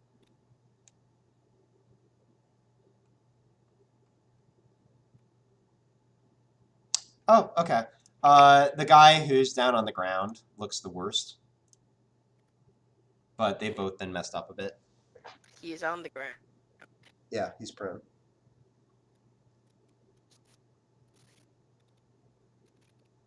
Make a decision, Kane.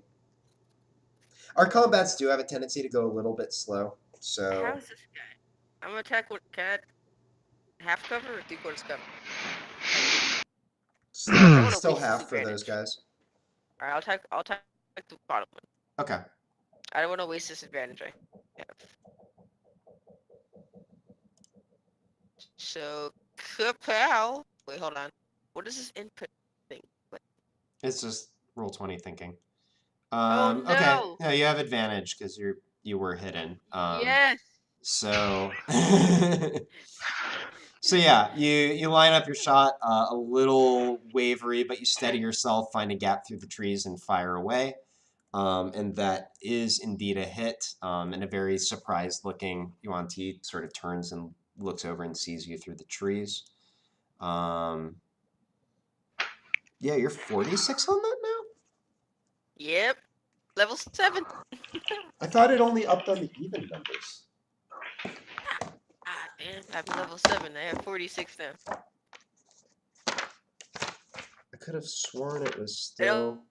It upset. Level 3, level 5. Yeah, you're right. Oh, I was thinking about that 7, wrong. level Okay, yeah. 9. So yup. You mess him up real good. He sort of swings around, and the arrow comes in just below his neck. All right. Anything else? Let me see. You've used your movement I'm not and your invisible attack. anymore, right? Correct. Correct. You go out of invisibility when you fire the shot. There you go. There you go, Alistair. That was the right way. High five me. Sorry. Kane, it's still your turn. Do you want to take a bonus action? I'm hiding.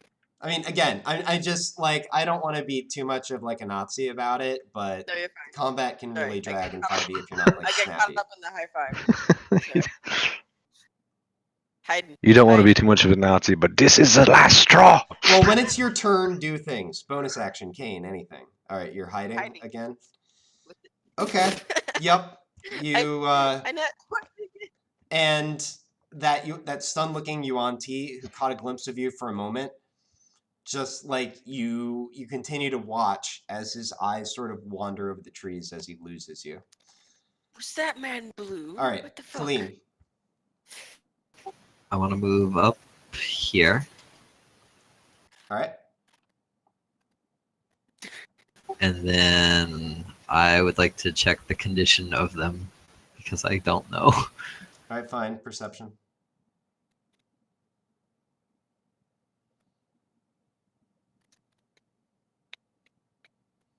You can't tell. There's some.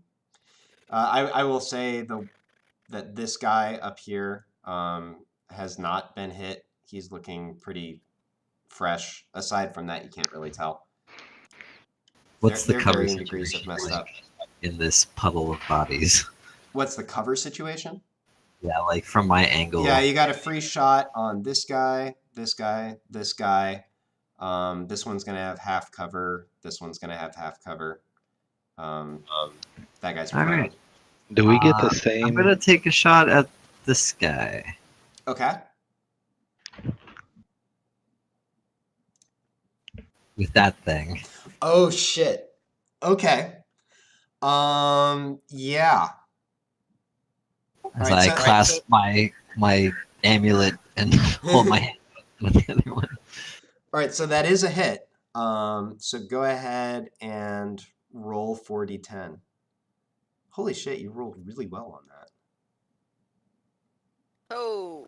Oh yeah, That it's is 6d10. No, it's supposed to be 6d10. I forgot it's scaled. Yeah. Okay. So yeah, you unleash this bolt of energy, and you watch as it just sort of flies over towards him as like a little yellow mote. But then it strikes him, and it sort of explodes inside of his chest, and you see this flash of light cover him, and he sort of starts to tremble. You do not kill him. So he has to He has to make make a. Yeah. Figured it wouldn't, but I'm still testing this power. All right, he does make the save. So you see him sort of like blink very rapidly, shake his head, sort of sink a little bit on his legs, but then sort of wobbling, he stands up and readies himself. And that's that. That's it. Yep. Let's give a little.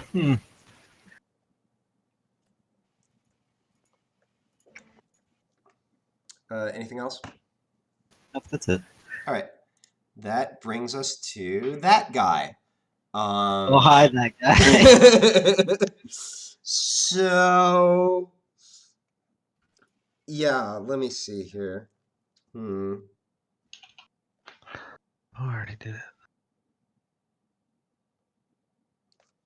He is going to go ahead and make a wisdom saving throw, Colleen.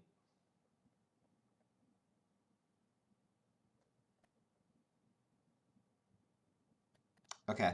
You get this idea in your head, like maybe what you're doing is a bit cruel and you should stand down and just let them all go. But you shake that from your head. You realize that as an outside intrusion.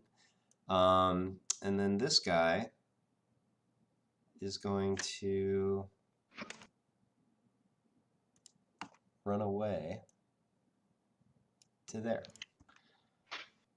No This survivors. this one that is prone will first stand up. And then he will swing with his scimitar at the wolf that knocked him down. 16? Nope. And a 10 won't either. So yeah, his attempt is futile. And Fallon. I will. Let's see how far can I go. Can I go here? 32. Sure. Okay. Well, then I want to do. Was it here or here? There. Okay. And I want the guy that's running away. I want to shoot him again. Okay. Go for it. And as I do, I say, "What was that you were saying about me, mom?" That's actually a hit. Oh, good. And as you let me see. Yeah, so your bolt sinks into his back. He crumples down to the ground. And as he does, his dying words escape his breath. And he says, "Abomination." And then he dies. I'll go ahead and leave his corpse here just for shits and giggles. It will be looted. All right. Quote of the day: I'll leave his corpse here for shits and giggles.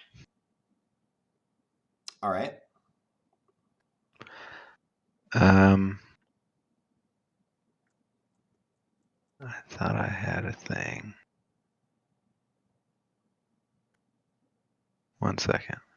I think I know what you're trying to remember. It's Gamork can react attack. Yes. I And didn't want to just remind you, but since it seemed like you were reaching, I'll speed the process no, along. you're right. Yeah. So the same guy that he knocked down before. All right. He's trying to go all. Yup, that's a hit. Chumbawamba on him. All right, so 11 piercing. That's amazing. You like my Chumbawamba references? That's absolutely amazing.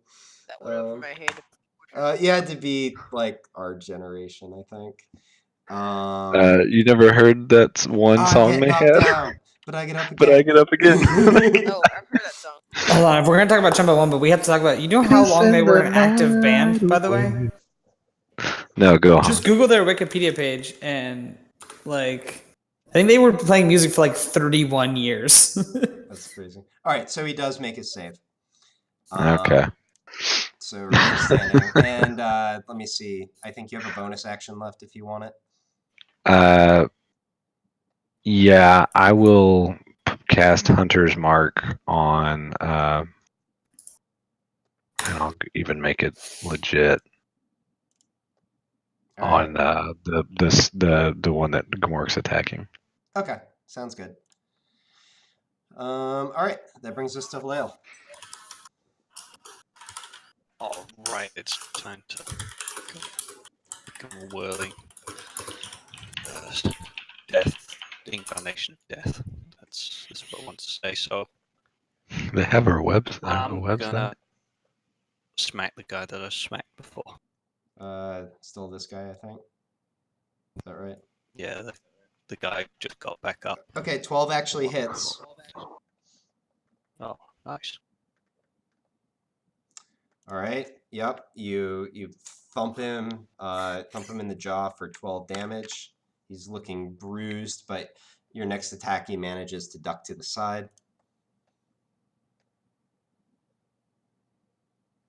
But your final one goes into his sternum, and you feel something break. Amazingly, though, he sinks a little bit, but he just barely remains standing.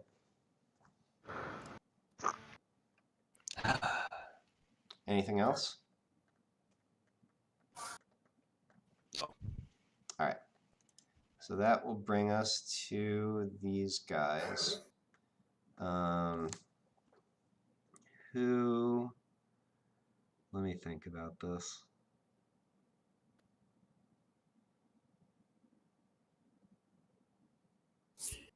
Yeah, all right. I'm going to roll for cowardice. All right. So this guy, oh no, this guy first, is going to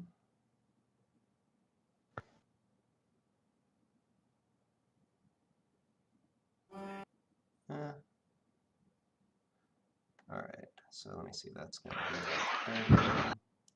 like 30.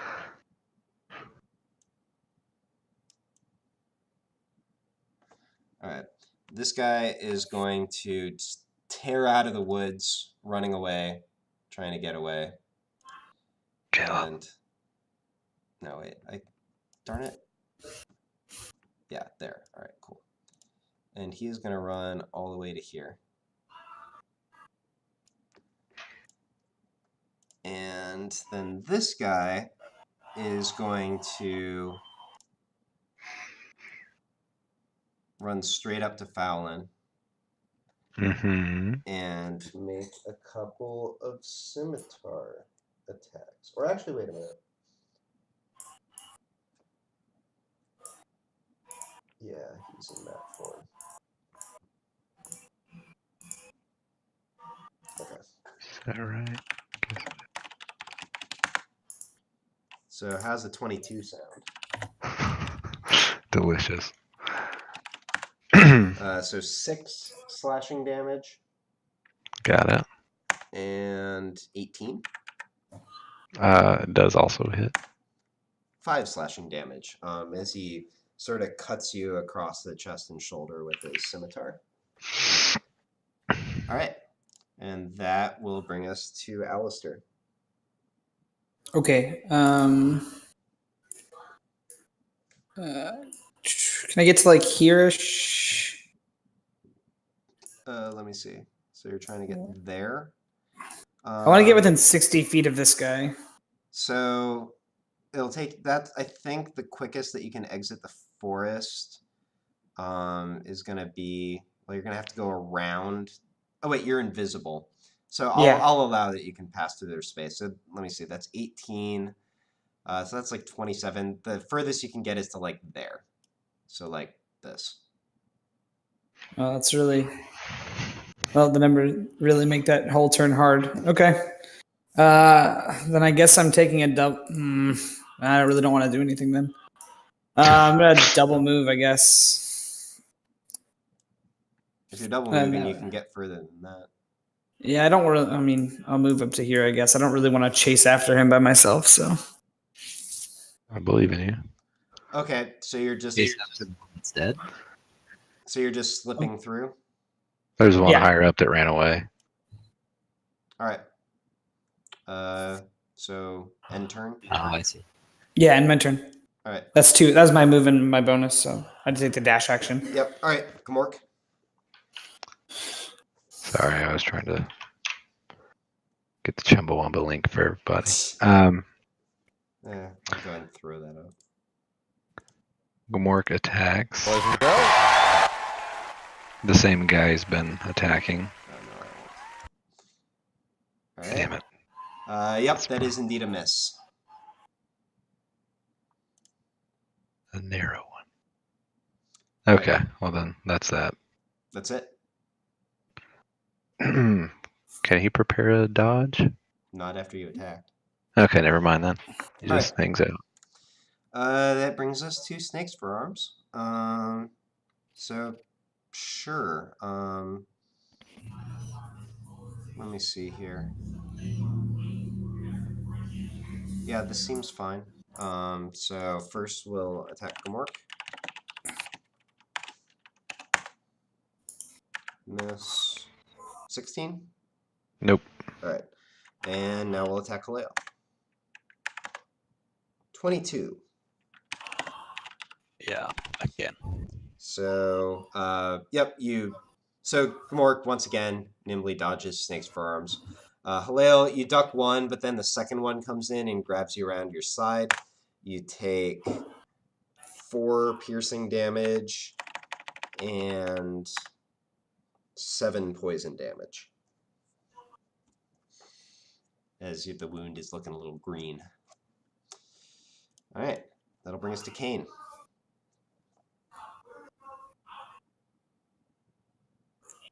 So the one I already hit, he's running away, right? Yeah.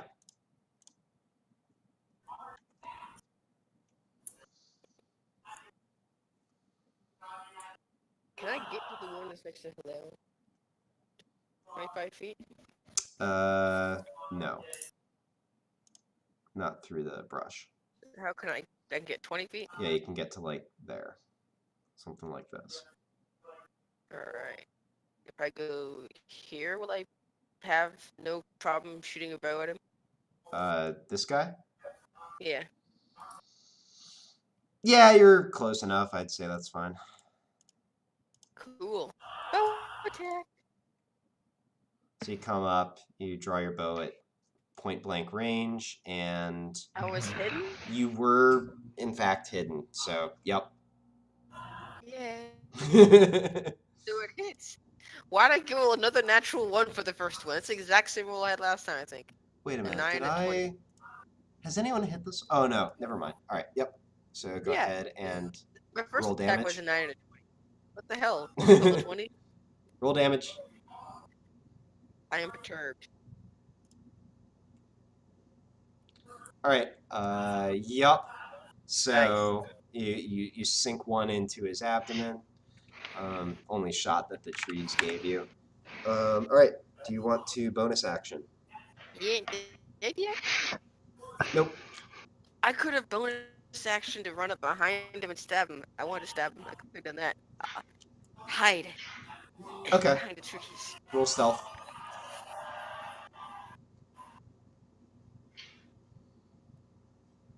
I didn't nat 20 this time. All right. You slip behind some trees.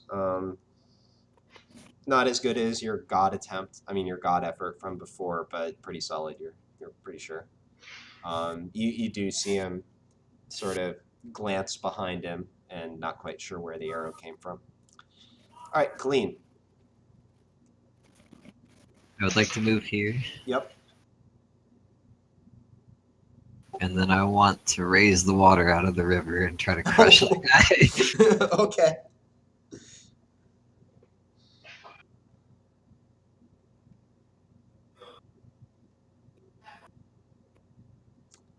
All right, so it's a dex save. So it does make the save. But yeah, you... Casey, I think you're muted. I'm muted? I'm definitely transmitting audio. Does anyone else hear him? No. I'm not muted there. What the hell?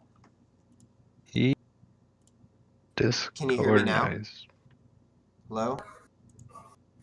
Casey, I'm cannot not- hear you. Seems like he can hear us.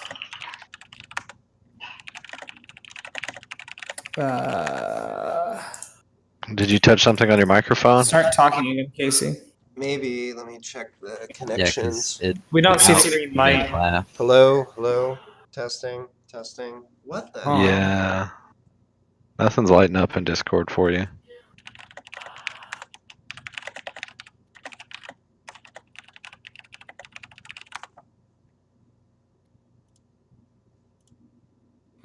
Do you want to try broadcasting your voice on Roll20? I'll see if you hear you there.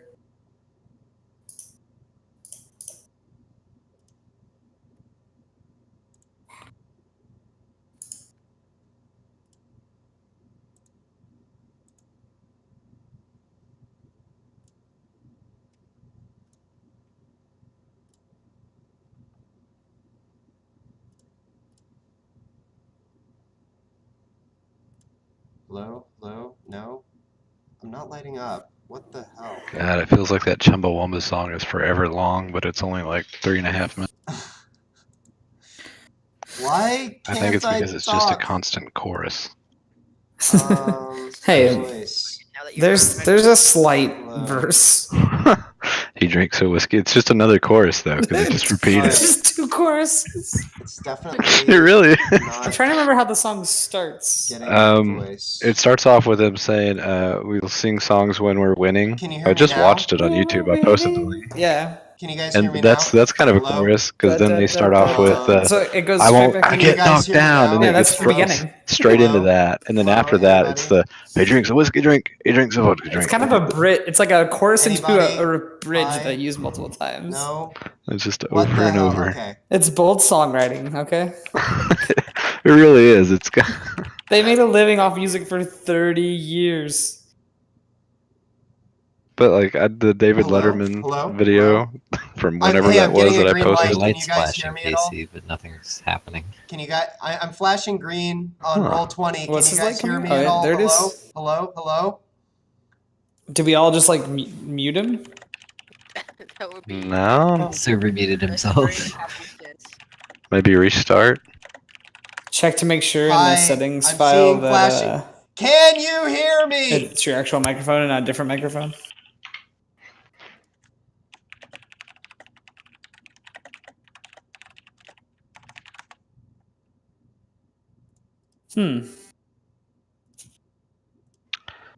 I don't hear you on Roll20 either. If you want to try broadcasting voice through Hello? that, Hello? because I set it up to hear voice through that. Same. I have not, but Okay, can you hear I'll me let now? you guys handle it. Nope. No? I don't hear Did you turn down your system input maybe to like 0 or something on the system sound settings for your mic? It's weird that the green light's coming on if you did that though, so I'm not sure. Yeah.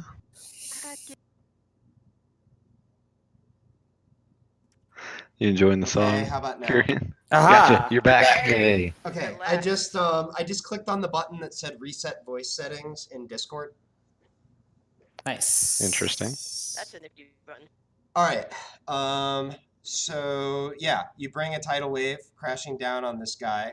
That said, he does sort of dodge out of the way of it a little bit. So that is going to be not full damage, half damage. And he continues running towards the forest. But she did extinguish all flames within 30 feet. Truth. So you've actually changed his gender identity now. He was flaming, but now he's not. Extinguished. Holy shit. I didn't ask for these powers. Clean, anything else? That's all I got. All right. Clean's discovered a new power. And now we are to this guy who is gonna take another attempt at Gmork. Or, Stop picking on the puppy. let me see. Yeah, He's just a that's wee totally pup. what he's. Or actually, you know what? That's an interesting idea. All right. Sorry. He's not going to do that. Gmork, give me a wisdom saving throw. Gmork does this? Gmork does this. Okay. Now he has advantage, right? Oh wait, actually, I have to check something. I have to check to see if he can actually do this. No, he can totally do this.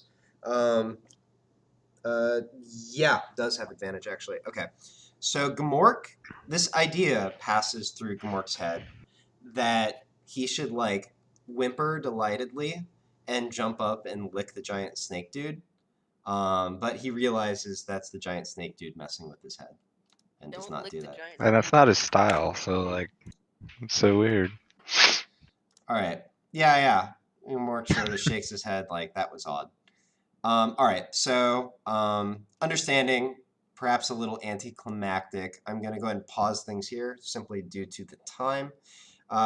There will be some stuff that we'll want to do after this fight finishes anyway. So we will simply leave off here as you guys have messed up some snake people, not out of it yet, dealing with one of them trying to get away. And we'll see how First Contact works out next week. I get knocked down and I get up again. You're never Goodbye. gonna keep me down. I get knocked down. The stream gets knocked down, and it doesn't get up again.